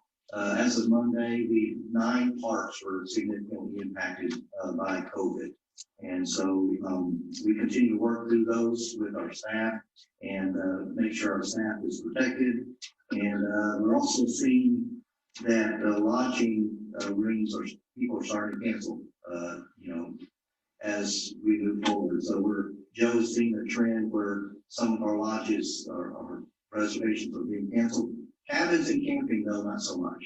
It's mostly our lodge rooms. Dynamic pricing, just to give you a sense of what's going on, we are in the middle of testing some of the dynamic pricing strategies, and we have dropped prices 20 to 25% on cabins at Crowley's Ridge, Lake Chico, Morro Bay, Ozark Folk Center, and Village Creek State Parks for Sunday through Thursday between August 8th and August 26th. And right now, we are, compared to 2019, we are up 33.87% in revenue. So, Greg gave us the advice to make sure, that we balance that very well. So really, it's not about increasing prices with dynamic pricing. It's about making your occupancy go up over time. So thank you for the advice there. And Joe Jacobs has done a great job in managing that and moving forward with that. And so we are really moving nicely on that. So a deeper report will come at our Parks Committee meeting. Commissioner Jackson, just so you'll know that we are, we're going to give you a lot more information. I'm just giving you kind of a high level right now. Put on your calendars that War Memorial Stadium will be hosting the Salt Bowl, not this Saturday, but next Saturday, August the 28th. The expectation, I think, is between 15 and 20,000 people will attend that game. Again, we're deep in the weeds on managing that and planning that. Our security team is in place. We have weekly meetings about it. So all that is going in place. Our partners from both Benton and Bryant and Little Rock and all the partners that we use to help us manage these games are all fully engaged for that event. So if any of you want to come to this event, please let us know. Yes, sir. Ray, are you going to limit capacity on that game? No, sir. There's not a rumor. No.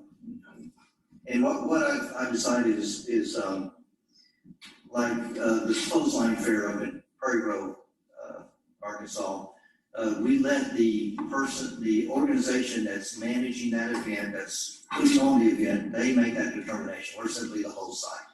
We stress the protection of our staff and, masking, social distancing. We want that to happen with us, but the organizers make that determination. Camping for fiscal year 21, for the entire year 21 was the highest occupancy we've ever had overall in camping, since we've been keeping records. And it sounds low, but it's 38%. But that's pretty significant. Our camping is just through the roof, but I see that across the nation in other park systems as well. You asked about the current condition of the National Park Service and how they're handling COVID. I think we put a letter, Jeff drafted a letter for that in your box. So if you have any questions about that, please reach out to us and we'll try to get you further information. I didn't see where you showed the caverns in Stone County. It didn't show on that report. Did you guys have that? In the narrative. It's in the narrative. Oh, okay. Okay, so it's closed still? Yes, if you open up that spreadsheet. I seen it, but I didn't see that part. I guess missed. Yes, the caverns are still closed. What's the latest on that? I guess I missed the part. The U.S. Forest Service has not communicated much about what the latest is. So wow. I don't have that information. Because we're anticipating that opening because that'll help the folks that are with the attendance. You can contact your local legislators, get them on there. Yeah, and I've asked, I have, and there's just like there's mountain the word. There's no, nothing being done. There's no conversation at all. So I don't know. It's an odd number. I don't know. All we can report is what's on their website, and that's about as much communication as we have with them. Same thing we've had. We started our work with our lodging consultant. We had our first meeting last Friday. Shay met with them. And so we're just putting the first steps into place. We'll give you more information on that next month as well.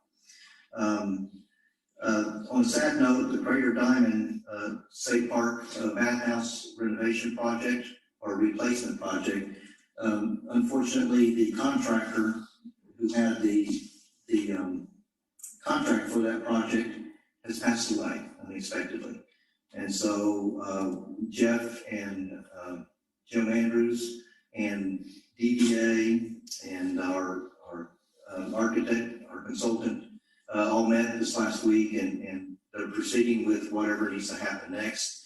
And it's just kind of an unfortunate situation, but we'll have to proceed with the bonding company on that. So just letting you know that that's going on. Frank, Chicken and Bluegrass at the Ozark Folk Center will give you a better report next week, but from what I understand, I think Commissioner Connell attended Friday night, Commissioner Wilson also attended Saturday night.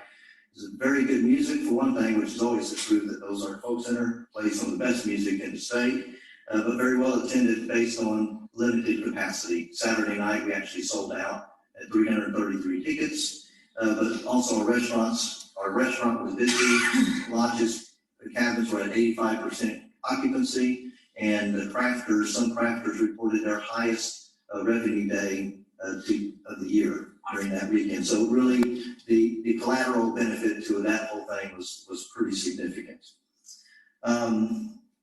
Next month, we'll also just let you know we haven't forgotten about it, the capital improvement projects. The CIP 101 will be next month at the Parks Committee meeting with Jeff and his team presenting that to you. So they are ready for that. It's just, we feel like we need to do that in person because there is so much information that we need to share with you and be able to answer questions as we move along.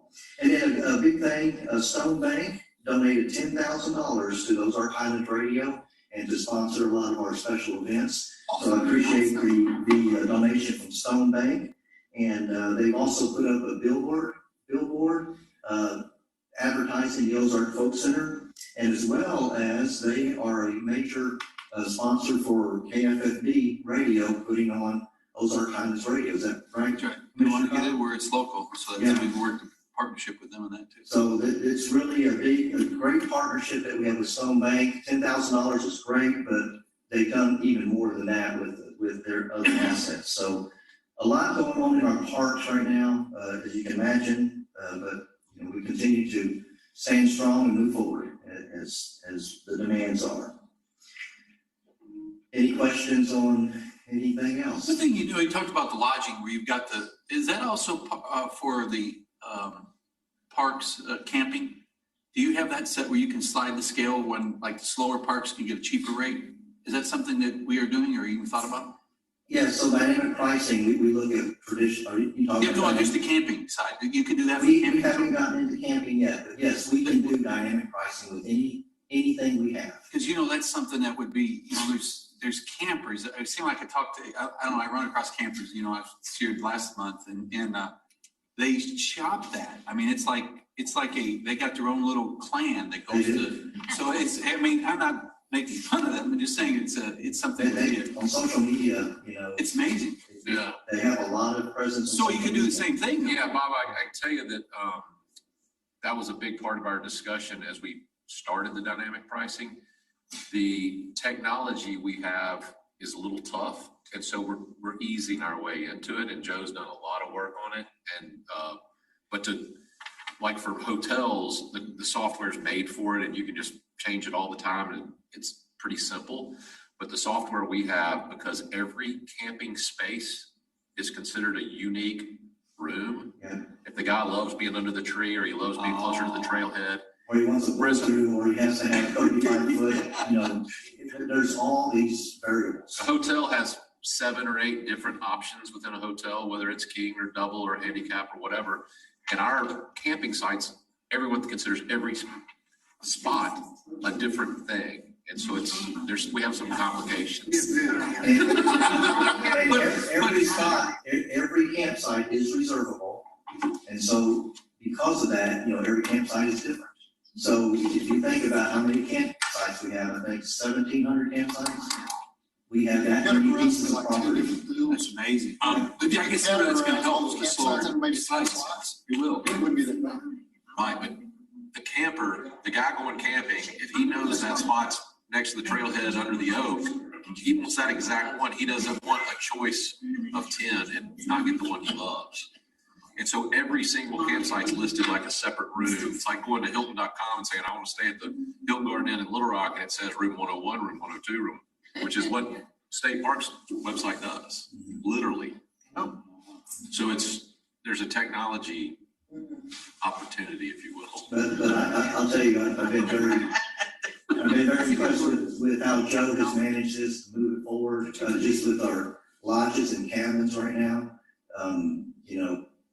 We're looking at slower times, like you said, and we move the needle during slower times. And so it's been successful when I first attempted it. You could do the deal where if you want to pay $30 for that site and pick out a site, he can pick that one. Yeah. But if he's willing to pay $25, if you categorize that as by the lake under a tree, and you've got 10 sites at that park that way, he don't know he's getting that one, but for $5 less, he may take one of the others. Right, the model is No, but to get the discount, you got to do the category. The model's not the hotel model, the model's the airplane model. Yeah, I know. And I want to sit on an aisle and I want to sit on an exit row. It is the airplane model. Right. It And is exactly the airplane that's where we're going to. Exactly where you're going to have But to go. what we decided in our committee meeting was, let's start with what we can do first and work our way up. That's good. And your question's right on. I mean, Yeah. that's where we should head.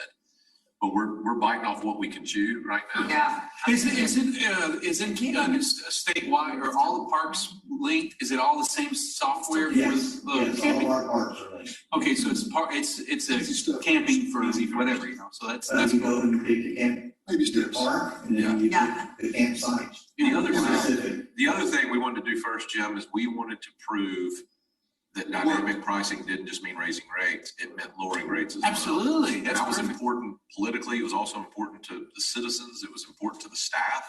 And I can tell talking to Joe, he didn't like the idea of taking 4th of July as our first test and bumping rates up.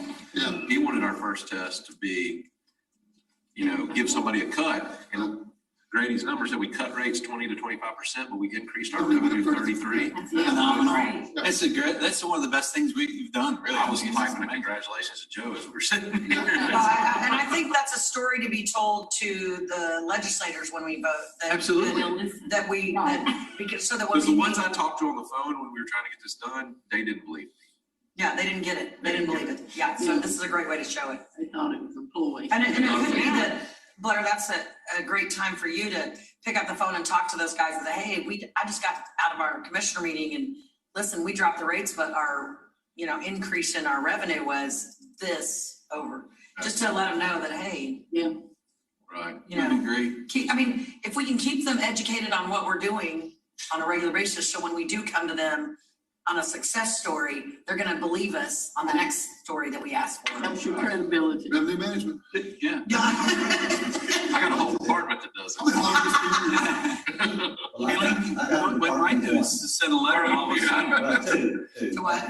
have a letter and we could all sign it. and they Yeah, can- I think a voice to voice is really hitting We do them. too. I feel like they get enough letters and mails and the stuff. I think the ones that I know, I'm gonna pick up and tell them the success on it. This is the first thing, we've got time in front of us to kind of ease into everything else and manage everything else. You're doing great. Golf rounds are another one. Good job. Rental of boat equipment and stuff like that. So, Madam Chair, item A is the certificate of appreciation to John. Grady, this is Mike Gibson. Can you hear me?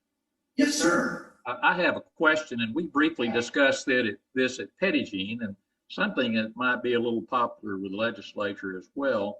We discussed giving the stakeholders, the taxpayers of Arkansas, a discount at our lodging. And I've not heard any more from that. I was gone the last two meetings, is probably why, and maybe we need to discuss this more in Parks Committee next month. But have you given any more thought to that, to giving the residents of Arkansas, the taxpayers of Arkansas, some sort of discount, 5 or 10%? Commissioner Gibson, this, to me, this is what dynamic pricing does for everybody, but it's not 5 or 10%, it's 20 to 25%. So to I me, understand for everybody, but I'm just talking about the residents of Arkansas, the people that are really the stakeholders in these facilities. we'll need to discuss that more probably in the Parks. Okay. Let's discuss. We briefly discussed that at Pettygene, as you'll recall. Yes. I'd met the gentleman from Michigan who'd been to all of our state parks and walked in and, well, golly, he's paying for the same amount, the room that I'm paying. So that's kind of what brought that up. And we had a brief discussion about that, but it may not be practical. And my second question was, do you have the ability to tell us kind of what the economic impact would be on such a project? See what you can do. Yeah, if we know how many Arkansans use our park systems. Right. So we could possibly pull that out. Yes, sir. Okay. All right. Thank you. Oops. All right. Go, John. Next item is a certificate of appreciation of John Beneke. John's worked for us not only for Arkansas State Parks, but also for the Arkansas Natural Heritage Commission. He served as park planner, chief land steward, and project officer with the Outdoor Grant Recreation Program. And also, he's most recently been the director of the Outdoor Recreation Grants Program. John has been a steady leader. He's one of these employees that just always did the job and got it done and got it done very efficiently. I hate to lose him, but John is ready to move on to other ventures in life, and we will greatly miss him. But I would recommend that the commission approve the certificate of appreciation. All right, we got a lot of seconds, but John Gill has made the first motion, and you pick who you want. He's a great guy. You're gonna miss Who him. you say? He was louder. Jim Schamberger It second. was loudest, okay. Yeah, Jim Schamberger was loudest. He'll get the second on that. Grady, he was also a lifeguard at Lake Fort Smith. He was a lifeguard. Well, I did not know that. A lifeguard at Lake Fort Smith.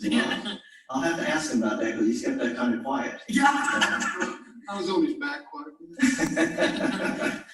John's a great guy. We're truly going to miss him, and he has led a great section for me for the years and under, Greg and Richard and all the other folks he's worked for. He's really invested in the communities in Arkansas and impacted outdoor recreation at a level that I don't think very many people realize. He was always very helpful when the outdoor recreation grant stuff, and I had a lot of questions initially. Always helpful. I always appreciated him. Just anything I needed, he would step up and. Absolutely. So thank you for that. All right, I think I need to make a motion we've made the motions. I need an approval. All in favor? Aye. Any opposed? All right, motion carries. Thank you. Madam Chair, I'm gonna hand, pretty much almost the rest of the meeting till we get to Danny over to Jeff. All right. Oh, my goodness. I don't know if y'all looked at the Dropbox, but he's been busy. All right, Jeff. Floor's yours. She'll just prepare what she wants.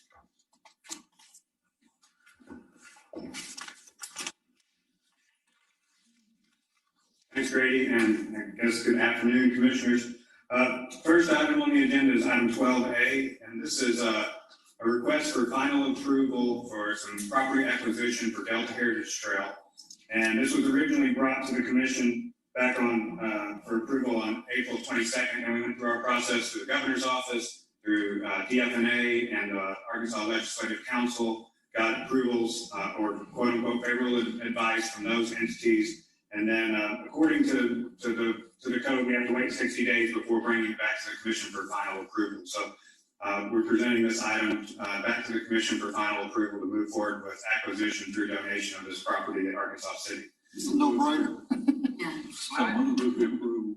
I second. Okay, Mr. Gill made the motion, Weston seconded that. Any discussion? All in favor? Any opposed? Motion carries. Thank you. Next slide.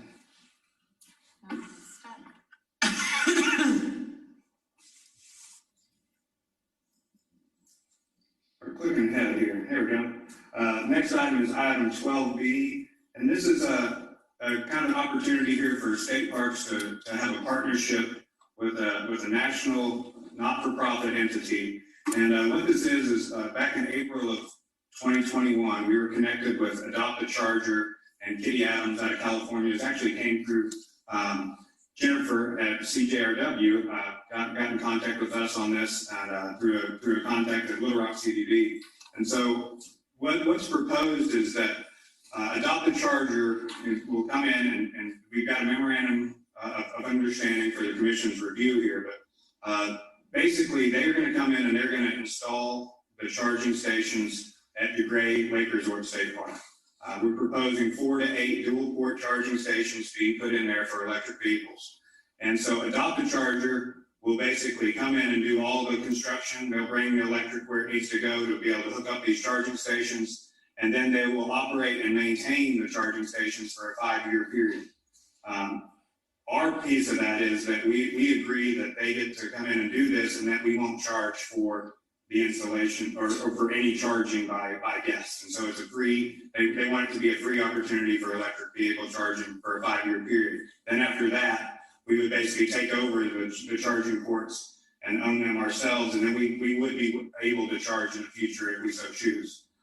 So these charging stations are what they call level two charging stations, which is not the Tesla fast charge, but it's kind of an overnight charge typically for an electric vehicle. So that's why we've said, well, let's start this at a lodging destination for our parks. And so this is also supported through an ADEQ grant that they have available for the state right now. They'll offer up to $9,000 for a dual port. And so Adopt a Charger would take those funds and kind of offset them with, they have a sponsor that wants to come in and add the additional funds there. So this would be kind of two-part. We would allow Adopt a Charger to take the funding from ADEQ to put these in, but then basically put the rest of the money in, put the charging stations in and maintain them for a 5-year period. So there's a memorandum of understanding for consideration by the Commission, and I'd be happy to answer any questions that y'all might have about this.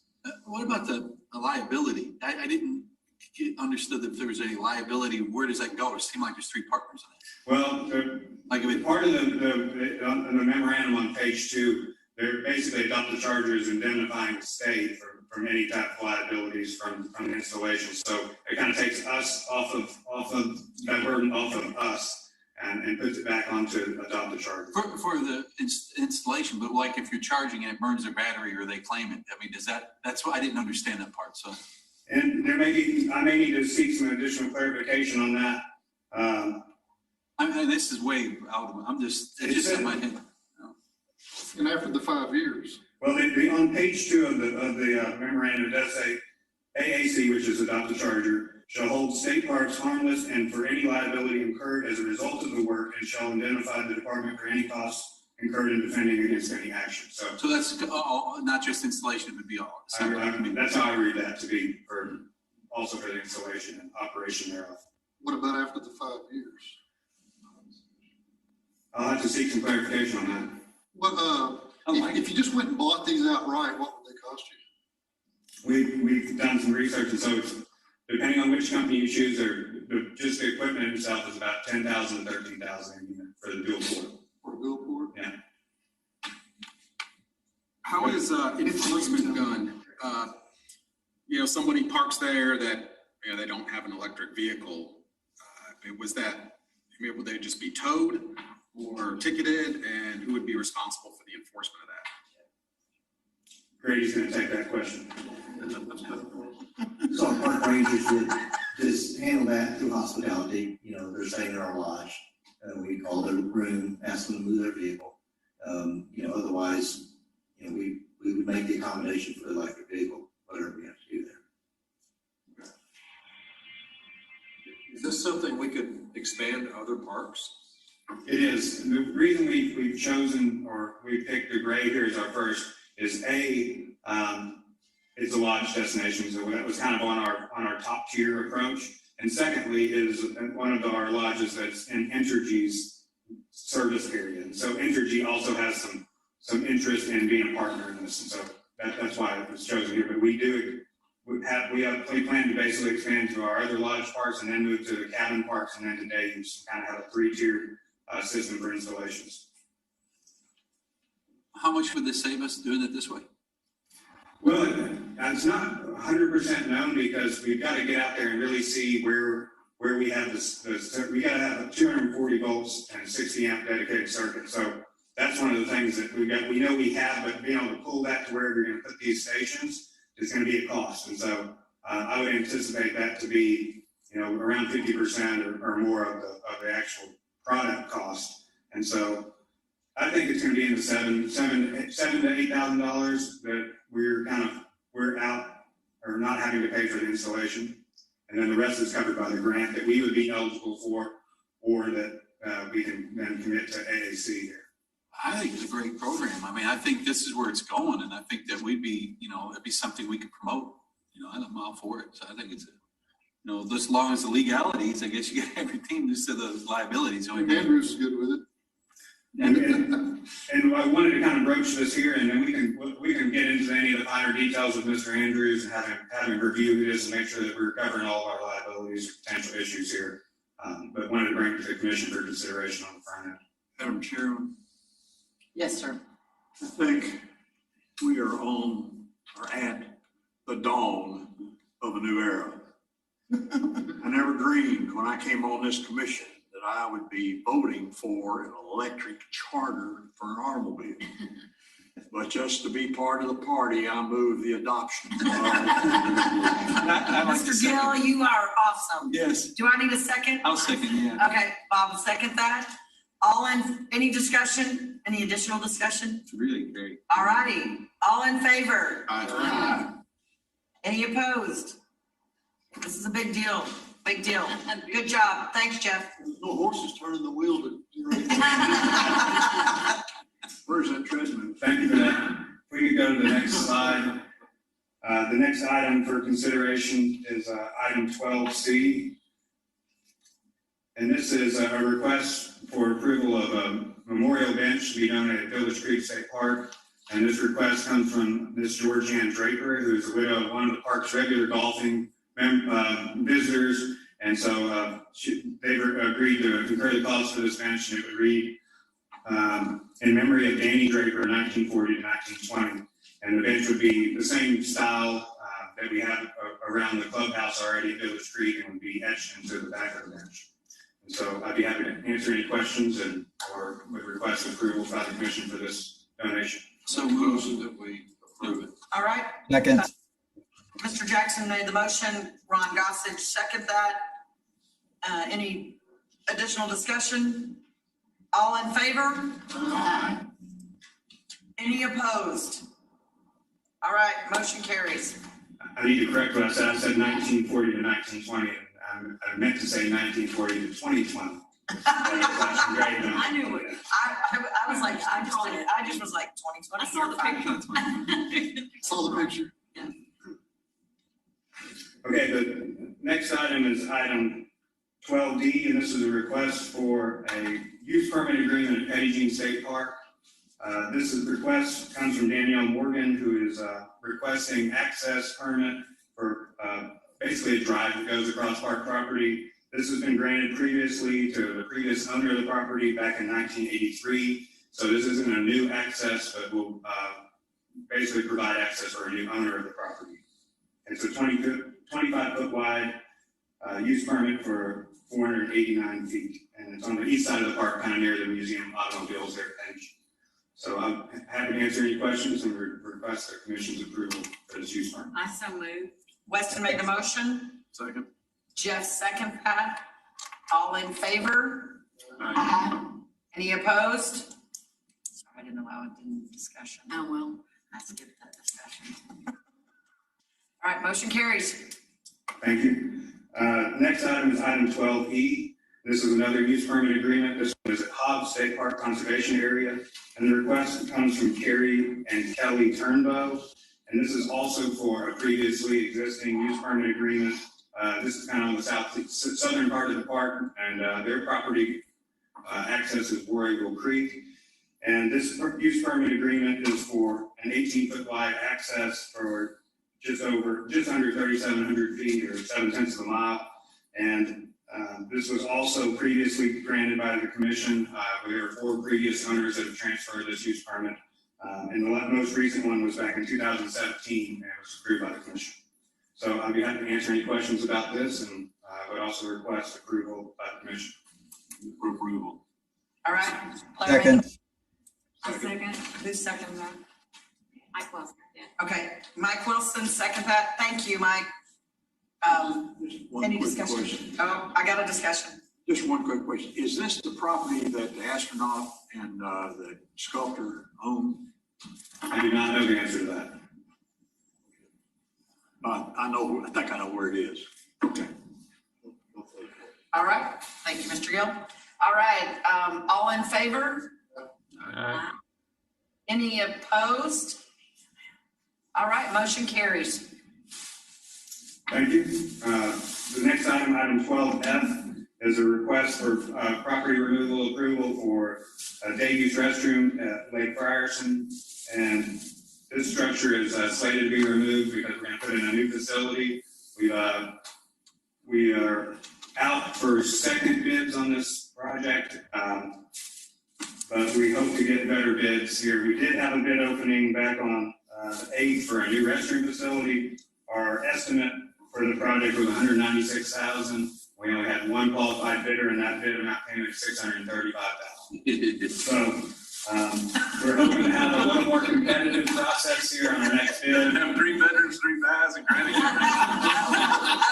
You just, all of a sudden you hear nothing except for Blair giggling. That's a nice bathroom. We're working, we got some input from the contractor, and we're hoping the next bids don't just double everything. Yeah. But we. With a view. I'll show you my house for that. We will retain this facility until a new restroom is, able to come on at an affordable price. And so, but when we're ready to do that, we need the commission's approval to move forward with demolition of this facility. Same location, no removals. All right, Montine made the motion to remove, I need a second. Second. All right, Blair, second that. All in favor? Any opposed? Motion carries. And next slide, and the last item that I'll present to the commission is item 12F. And this is for request for removal of the Kimberlite Cafe restaurant and Kimberlite Cafe storage area at the restaurant. And so this facility is not being used by the park right now. The park is currently operating with a food truck concession, and they've got that concession area that's on board basically through Labor Day, and then they're gonna put out another kind of request for proposals there for hopefully either have this or another food truck concession that'll start back in March to Labor Day next year. But we're not gonna upgrade this facility, and so we have to request the commission's approval to remove it. Move. Eric Jackson made the motion. Seconded. Who's that? Josh. Sash, second that? Yes. All right, any discussion? All in favor? Aye. Any opposed? All right, motion carries. Thank you, Mr. King. Fantastic. Lane, before we do the veterans, the lady that just passed out our lunches, you guys might want to leave a little gratuity. Just some service people. Other duties outside. We all have those. Thank you very much for delivering our food. We appreciate it. Yeah. All right. Grady next. I'm gonna hand this over to Danny. All right, Danny's got it. Matrix, and we'll wrap it up after that. Sounds great. Hey, everybody, can you all hear me okay? Yes, sir. Perfect. Let me just do real quick. All right. So, you're going to see that there's a few new slides in this presentation than what you've seen maybe in the past few months. And it's mostly in reference to some of the year-over-year things that I've been talking about the last couple months, probably since May, how we've been kind of tracking behind 2020 versus 2021, which is typically a little unusual for the most part. We typically like to see pretty consistent growth year over year. But there is context to why, and I think a lot of the conversations today have kind of alluded to that a little bit. So I'll start off with our month over month. We do see decreases across the board here, but it's pretty typical for us to, be higher in May and June and taper off a little bit towards that late summer as we roll into early fall. But still strong numbers across the board as far as users and booking site clicks. Yes. I'm sorry. Slide. You need to advance the slide. Oh, did it not advance? No. It's advancing on my side. Here, we're gonna stop the share real quick and try it again because it was being a little wonky on me. So let's try this again.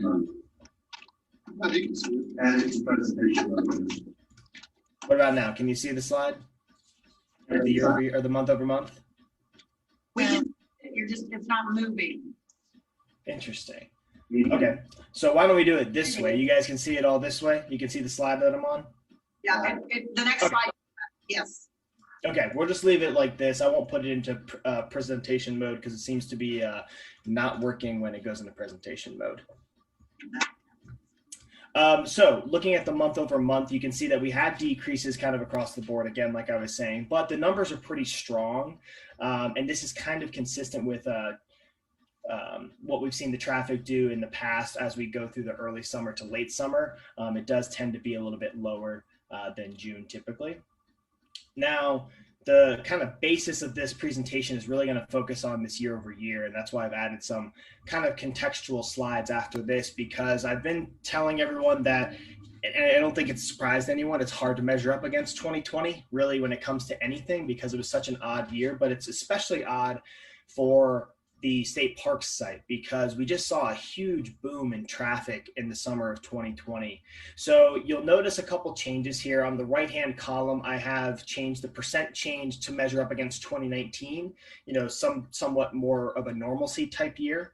So you're going to see against 2019, we're still doing really well. We see good, healthy increases across really major metrics like the booking site clicks and the total users, but we're below on what we were at 2020. And you can see some of these numbers for 2020 are just, tremendous. So in the next few slides, what I wanted to do is try to provide a little bit of context as to why that is, because I know anecdotally we can say 2020 was a weird year and, it's hard to measure up against that, but I wanted to make sure everyone was, understanding why that is. And we took a little bit of a deeper dive into the analytics to kind of show that. So what this graph is on the page is we're using the tool Google Trends to kind of show how certain important keywords that would drive traffic to the Arkansas State Parks site, how they were performing and what the interest was. And we did it over a 5-year scale. And this little section that I've marked off here is the summer of 2020, with that peak being May 2020. So basically, for the search term state parks in the entire United States, so this is going to show kind of how that would be consistent with other state parks and any state park website probably, you can see it's massive. I mean, the biggest increase that we had was in the summer of 2020 over the last 5 years, the highest amount of search relevance and search volume for the term state parks in the entire United States. So naturally, the website saw a huge increase for, you know, that search term led people to arkansasstateparks.com, and it was the highest it's ever been, or the highest it's been in the last 5 years during the last summer. So a little bit of context as to why we saw this huge boom. Then we look at this slide, which looks for the same search term, state parks, but now just inside the state of Arkansas. And you see the consistency there where it's the exact same thing. In May, you have had this huge boom, still really high, consistent numbers, consistently higher than pretty much the other time frame in this whole 5 years. And this is just in the state of Arkansas. So people in the summer of 2020 were clamoring to find those outdoor spaces, and state parks is where people were really trying to go to. And then finally, this last slide here that's on the Google search activity is for the term Arkansas State Parks. And this is in the entire United States again. And you just see the same consistency here. The summer of 2020, the numbers are through the roof. It's extremely high performing. So it doesn't, it makes a lot of sense why we saw such big numbers. Because I think I mentioned when I was there in person a couple months ago is that the amount of growth we got in 2020 was probably almost like 2 years worth of growth. We kind of skipped a couple steps because people were trying to go to state parks so much, and there was so much,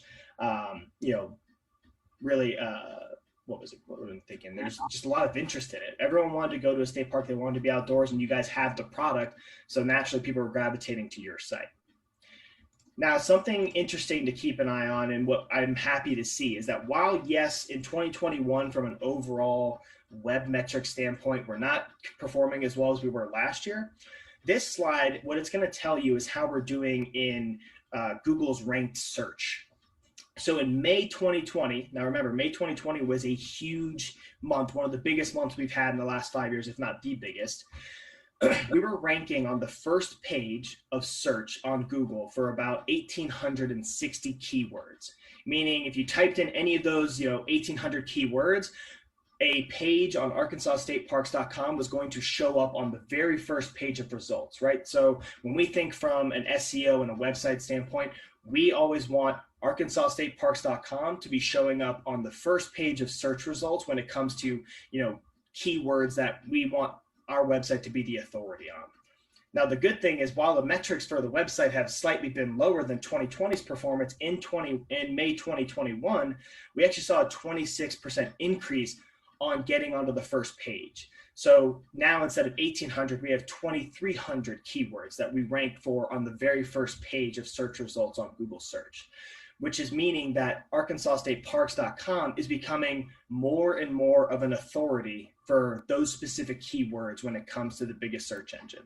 So that's a really, really positive sign to show that even though the traffic is a little bit lower, the relevancy of the site has not diminished at all. If anything, it's increased and it's outperforming. So that's the kind of growth we want to see. So while it's hard to measure up against 2020 for general traffic and booking site clicks because the summer of 2020 was just outrageous, we can see these other things that are telling a different story, showing that we're still increasing. It's not like the site is getting worse. The site's not underperforming necessarily. It was just kind of a really big boom in the summer of 2020. So I just wanted to give these few slides here to kind of contextualize that a little bit more. Now you're going to see the same trend here when it comes to website traffic from organic search, but what we've done here is added the 2019 number here, this thin bottom line. So you can see that we're still outperforming 2019. We're just not able to catch up to those kind of really, really high 2020 numbers that were really outperforming. Then when we look at the total traffic and conversion rate, we're staying pretty consistent with those conversions for the booking site clicks.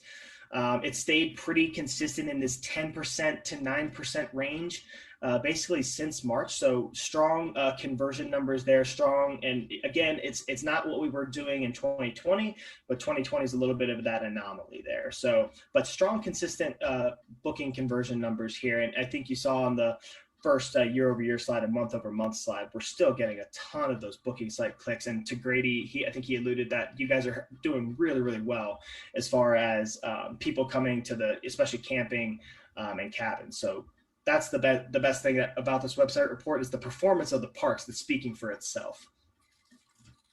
Now, something we wanted to add from last month's was a geolocation, a user location map. So I put the time frame of January to July of 21 versus 2020. So you'll see in 2021, we've shifted a little bit more to out-of-state users rather than in-state users, which makes a lot of sense because in 2020, I think when we were first coming out of COVID, people were staying relatively local. It wasn't one of those things where we were kind of traveling outside of our state or outside of our region too much, whereas now, at least for the early part of 21, it's probably backing off a little bit now, but there was a higher comfort level to resume travel as normally as you could still in a COVID world. But all the usual suspects here as far as the top states, Texas and Arkansas, they're always the top two contenders. And then Tennessee, Oklahoma, Missouri, and Louisiana rounding out that top 6 states. Now we look at the views of accommodations pages. These are still really, really strong, which I don't think there's any surprise here based off of the numbers that Grady was kind of telling everyone and how well the parks are doing as far as accommodations go. So versus 2019, we're still seeing really, really healthy increases, which is incredible. And actually, we're doing pretty well compared to 2020 as well, which again is pretty strong because we said that 2020 was especially the summer of 2020 was such a strong time period for the website. Now, events, we're still playing catch up, but we obviously do not have a full event schedule. It's not really something that's being advertised heavily on the website yet as we start to get ourselves back to a little bit of normalcy with a normal event schedule. But luckily, these are trending the right way. They are creeping up on those 2019 numbers. So slowly but surely, we're starting to get there and make up that traffic. This is Digital Discovery, just a snapshot of how this has been performing, and you can see it's continuing to perform really, really well. I think as of this week, we're over 52,000 page views, and we're over 5 minutes on the average time on page, which is incredible. We keep incrementally kind of going up on that average time on page. So the content that's being put out in the Digital Discovery section of the website is just continuing to perform very well, which is illustrated in this last slide where we added the 2019 events numbers here with this thin line at the top of this graph. And you can see how in a combination of events starting to kind of get back online with the website and Digital Discovery traffic, we are making up that gap. We're not quite there yet, but we've made up a lot of headroom there. And that is all that I had to share today. So if anyone has any questions, I'd be happy to answer. One quick question, Daniel. What's considered a conversion on the state parks website? So it's the booking site clicks. Okay. Yeah, that is a real conversion. Yeah, and there was another. So we have a tool that we use on the website where we bring in these kind of fly-in, like it's like a little message that pops up. And something I was working with Joe on this week is we have one that's just for weekend availability. So on the accommodations page, it'll pop up and it'll point you to, hey, this is stuff that's available this weekend. Go take a look. And we have a 55% conversion rate on that fly-in alone on the accommodations pages. So it's been helping a lot to push conversions. Great, love that. Yeah. Thank you, Daniel. Appreciate it. All right, thanks everybody. Report and anything else? As you can see, our parks are doing well. They're still, performing pretty strongly. I usually don't say this, but maybe August will slow down just a little bit to give ourselves a break and a little breather, and then we'll kick it back up for the fall, which is going to be incredibly busy for us as well. Madam Chair, this concludes our portion of the commission meeting. Fantastic. Grady, I know we'll get into it next month when we have a Parks Committee meeting, but how are we doing on staffing? We got a report the last time we met. It's a challenge. It continues to be a challenge. That number is fluid every single month on how many vacancies we have. It's just a lot of turnover occurs and especially the GS 06 down to GS 01 positions. There's a lot of turnover there. We continue to prioritize positions all across the system. We are looking at our big operations as priorities to fill those front desk positions, those cooks, wait staff, maintenance positions are really becoming more and more critical as we move along.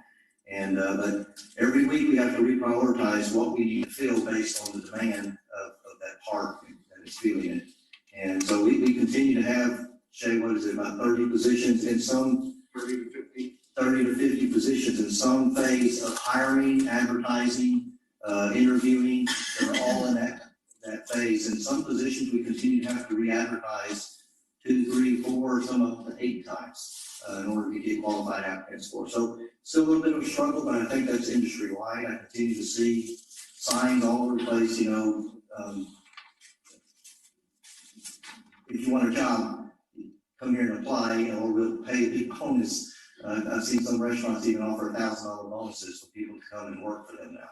How much, I'm not familiar with the legislative parameters. How much flexibility do you have in what you can pay based on the number of positions that you have open at these? We have some flexibility. The secretary has flexibility to pay additional amount if it qualifies. OPM has the ability to approve up to certain amounts. I think Secretary Hurst, you have 15% is your authority, and then So, within state government, it's every position is part of our budget. So we are appropriated an exact number of positions, and they are assigned a category. So they are a GS01 all the way up to a GS13, I believe. And then we have SC positions, which are division director or secretary level positions. So, but they host within those categories, there's a pay scale, and you cannot exceed the pay scale. Everyone that starts in a certain position should start at entry level.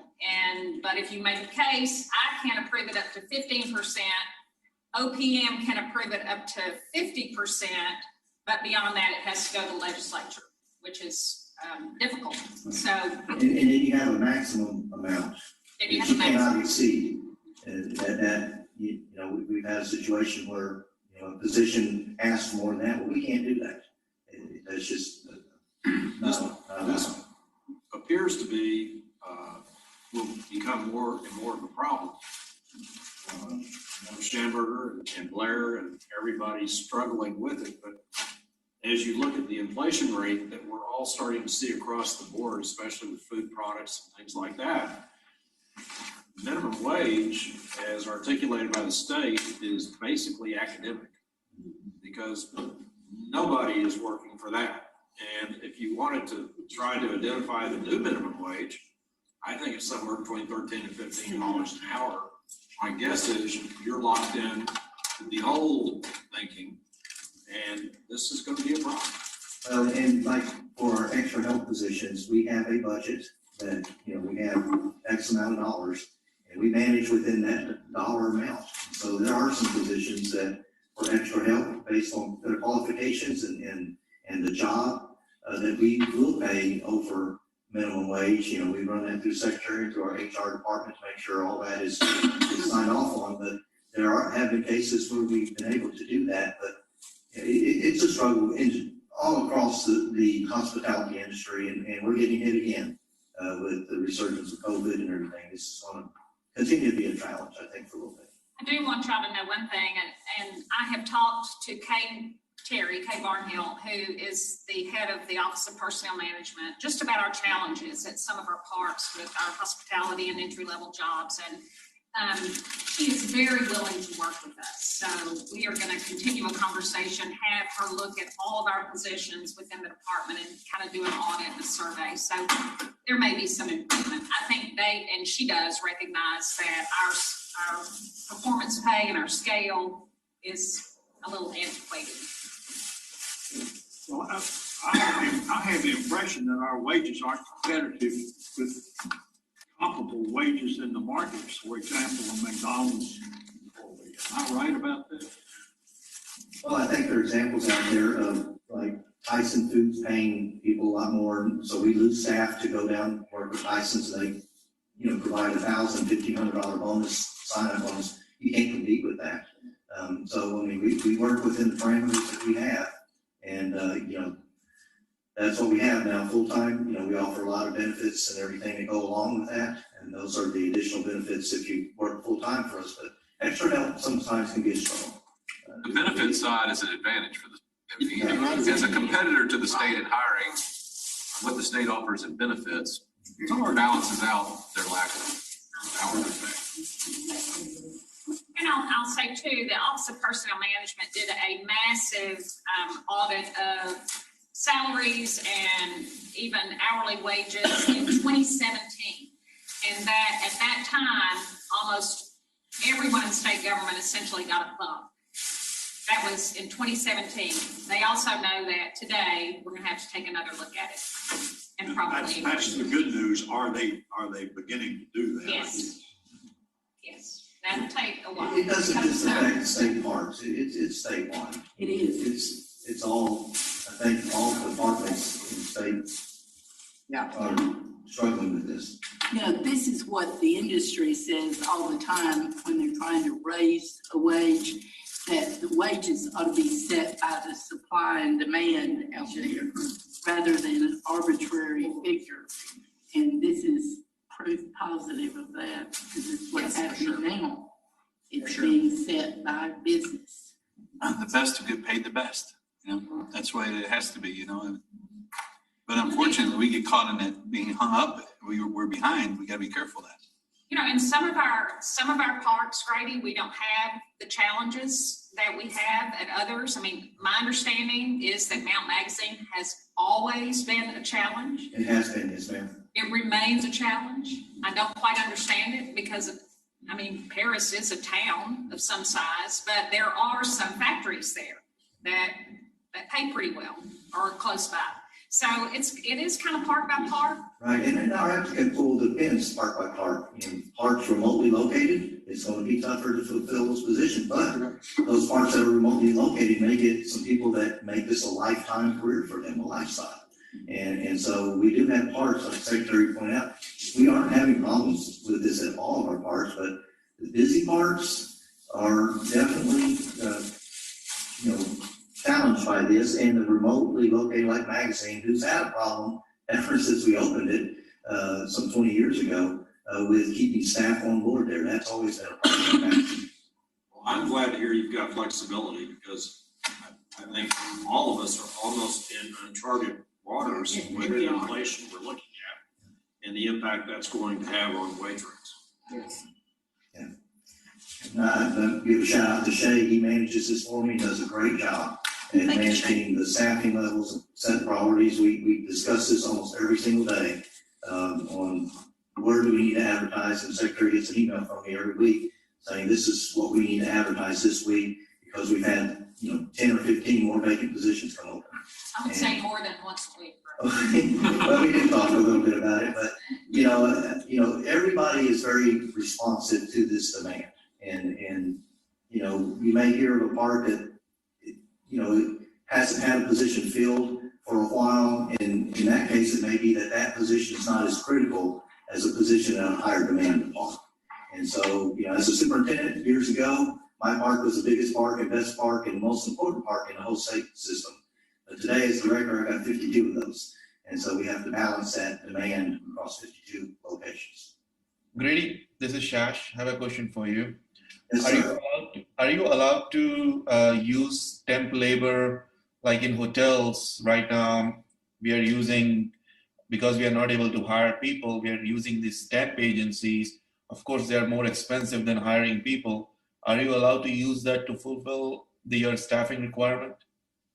Yes, we've actually contacted temp agencies and tried to work with them, especially covering, I think it was Lee Dardanelle and Nebo and Magazine and the temp agency city did not have much success in helping us with those particular locations. But yes, sir, we use all means to advertise, to try to get labor hired. We've gone down a lot of different roads.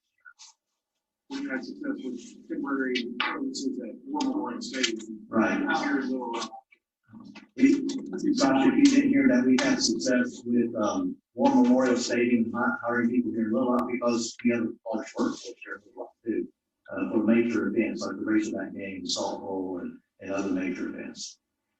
Thank you, sir. Also, you've as a management, you said a couple meetings ago that you've cut some hours back of interpreters, even restaurant. That helps some of the staffing too, doesn't it? I mean, Well, we didn't cut any interpreter hours back, but we did reduce like restaurant hours to meet the demand. In other words, if we don't have a lot of guests on Mondays, maybe that restaurant doesn't need to be open on Mondays.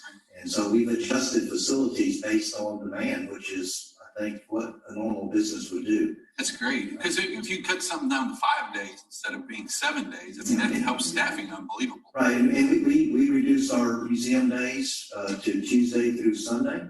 And so Wednesday through Sunday, I'm sorry, closed Mondays and Tuesdays. Yeah, it's a museum, I'm sorry. And so that has helped tremendously with those smaller parks. And remember, we have some parks that have 4 staff. You lose one person, that's 25% of your workforce. So that becomes more and more critical. But we've adjusted, and the secretary's allowed us to do these things that we would have never done before. But it just, the times are different now. And so we have evaluated the demand by the public on what the demand is for that particular park and adjusted to accommodate that. The superintendents that have reached out to me seem to be concerned about maintenance. Maintenance, yeah. Yes. That seems to be their biggest concern. And maintenance employees and maintenance staffing, they feel like they're getting behind on their maintenance, and it's bothering them. So just so you know, that's what I'm hearing. And we do the same thing. So that's not new to us. And we are advertising maintenance positions a lot. And so and as soon as we can get the people hired, and again, it's a lower paying entry level job, so that's the challenge there. See, that's one of those, if you could raise up the salary, you would make a difference, I think. Right. And what I know we're you're going being up tired. against is our, the employee who is in the grade 2 or the grade 3. And so when you start doing that, You gotta you raise them make up. everybody mad. I get it, I understand, It's a balance. that's what I'm hearing, I'm just bringing it up. And let me say that, I have the same and issue. Shay, God love him, I mean, I just want to find solutions sometimes, and so, when I hear, we've got this constant attrition to find maintenance workers, I'm like, why don't we just hire a landscape company? And Shay went through an elaborate process to compare costs. You want to touch on that? Sure. We took a look into contract Jay, why services. don't you come up? Yeah, I was gonna say, so everybody can hear, I was just getting ready to say. Right now, somebody's gonna have to repeat, somebody's gonna have to repeat it, but that way he can do that.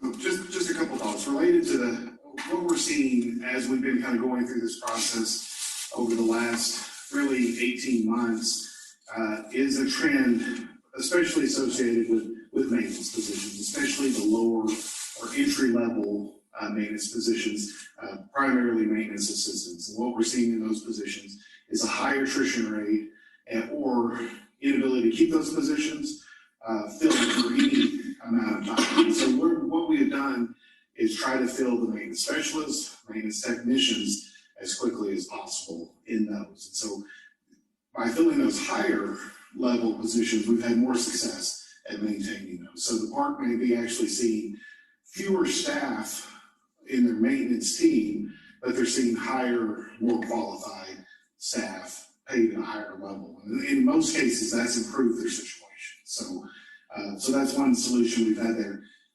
But we did go through the state procurement process and RFQ process for contract services, looking at janitorial as well as landscape and maintenance of kind of trying to find a way to supplement that process. And basically going through that process, we found that our current staffing levels are meeting our needs if we can keep the staff persons employed with us. And really, it was just cost ineffective for us to enter into contracts or agreements with that. So what we're doing now is trying to locate smaller, instead of going through a large, wide-scale bid process of bringing on a contract service that takes care of multiple parks, is looking at it really on a smaller scale, lower bid limit, and managing it at the park level to supplement additional staff. So it may be that one part of the area gets mowed by a contract service, or a certain facility is maintained or cleaned by a janitorial service without a large, wide-scale practice. The state would prefer us to have the big contract, manage one large contract, but in our case, that was just not effective. Over all the different types of facilities that we have, over multiple locations and rural locations, all of those things, was just not effective for us. So we're looking at smaller contracts and maintaining to supplement staff in that way. And I'm trying to remember, we've got a couple of contracts in the works for those right now. So done a good job of trying to identify those locations. We've also done some other creative things.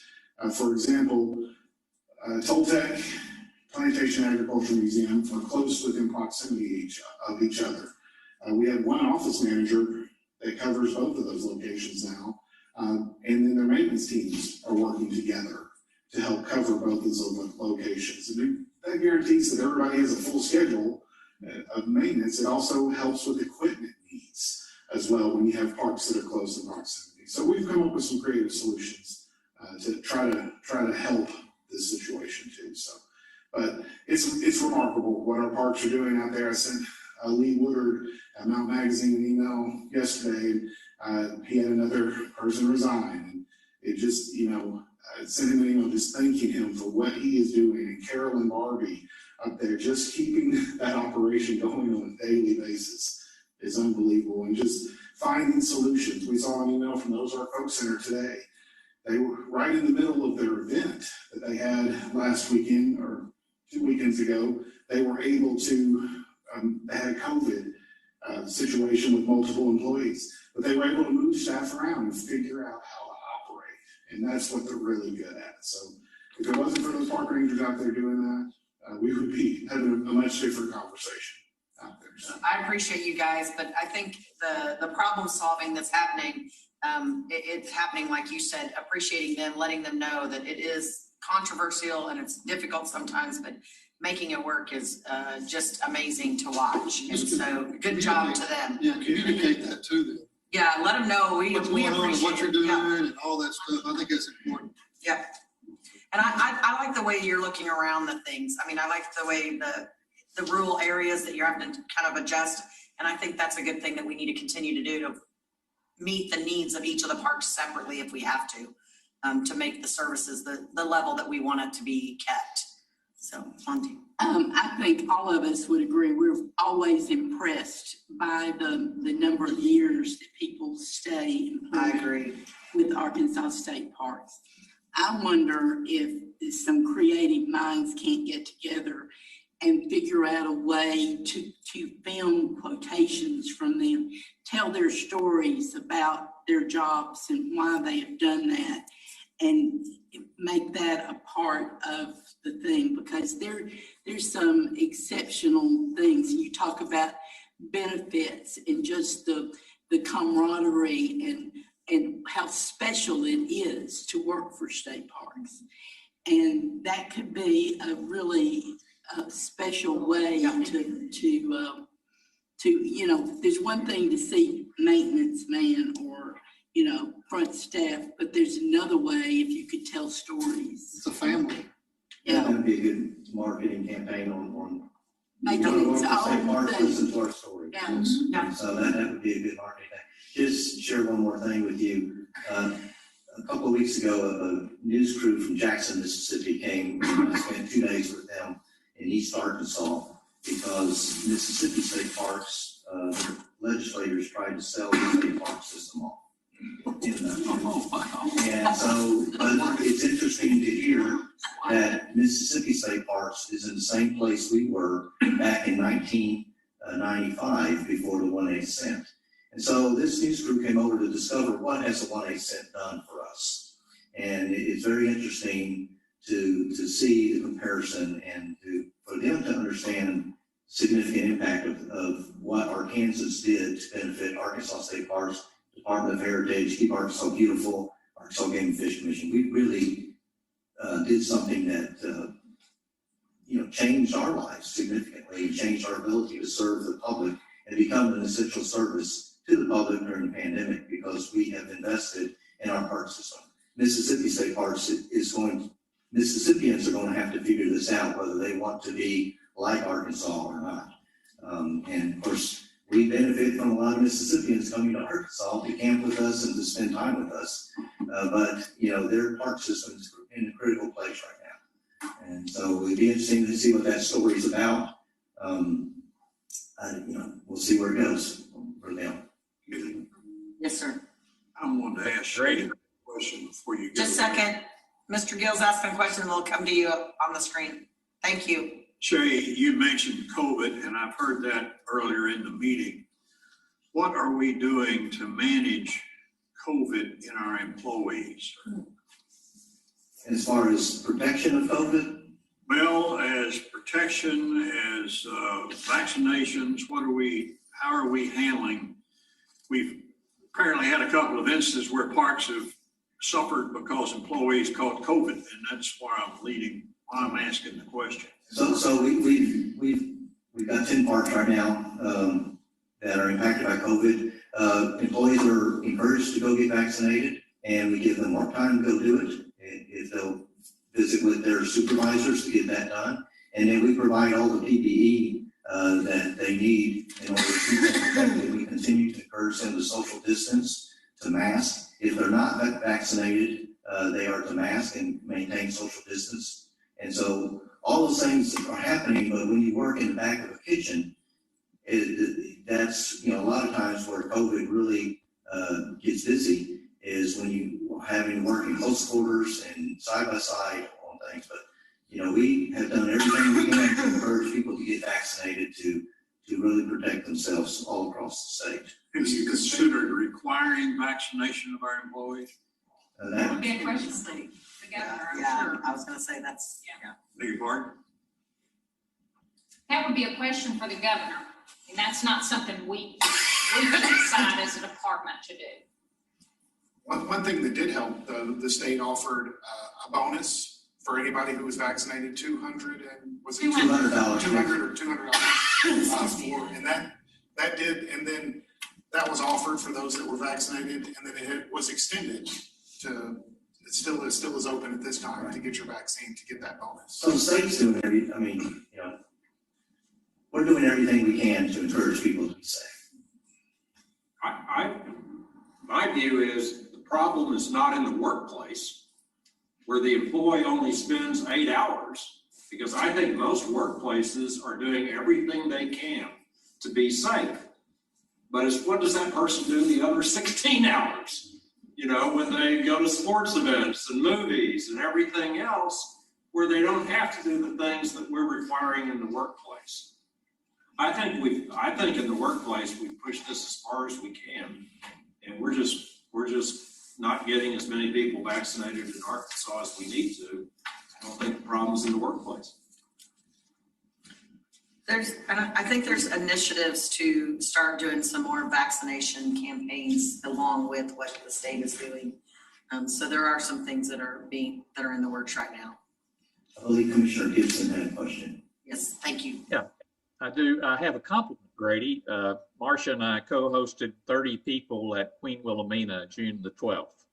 Your marketing director there, Casey Hines, somebody mentioned Carolyn Barbie. I worked with her last year for this group at Mountain Magazine. Wonderful people. You're very fortunate to have those people. Things could not have been better. Music by the campfire at night. The food was wonderful. They streamed in the Arkansas Razor back baseball games for us.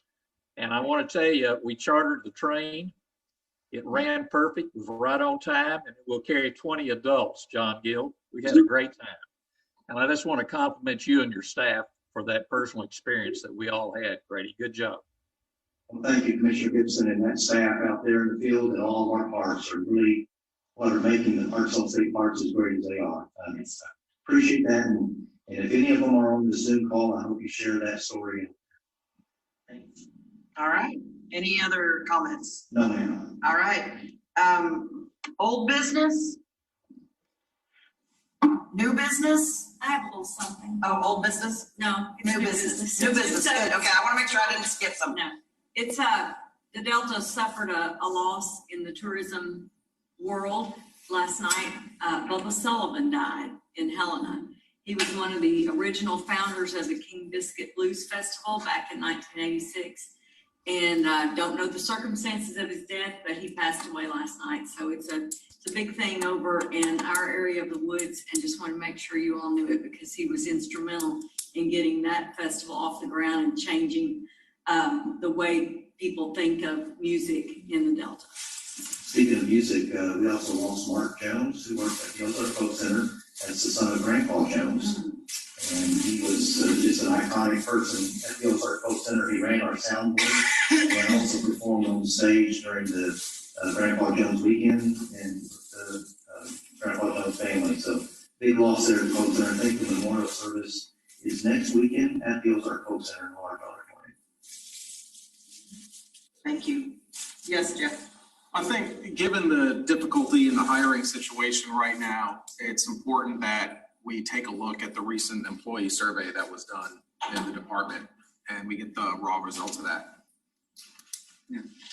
Yeah, I can share it with you. We are still getting all the data. And once I have a snapshot that I'm going to give to all of the staff, and I can just share that same thing with you. Perfect. Thank you. All right. Any public comments? No, Madam Chair, but I have a personal comment. Yes, sir. Mike Gibson. Yes. Marcia went on a ladies trip to Austin a few days ago and came back Monday and tested positive yesterday for the COVID. We both had the vaccine, and of course, and I know I'm preaching to the choir, but it's kind of a number until it enters your home. So just because we've had the vaccine, I've learned that at least we may have developed a false sense of security. So my friends, just stay safe. That's all I'd like to say. Thank you. Thank you. All right. Any other comments? No, Mike, good luck with your wife. Please keep us posted. I would like to say something. You know, we are experiencing the same thing here in Blytheville. We have several people that have been vaccinated that have tested positive. So we have ramped up our, precautions again. So Mike, hope your wife does good. And I'm just saying a prayer for everybody. All right, great. Any other comments? All right, I need a motion to adjourn. I so move. And I need a second. Second. All right. All in favor? Aye. All right. Any opposed? All right. Our meeting adjourned. Close this.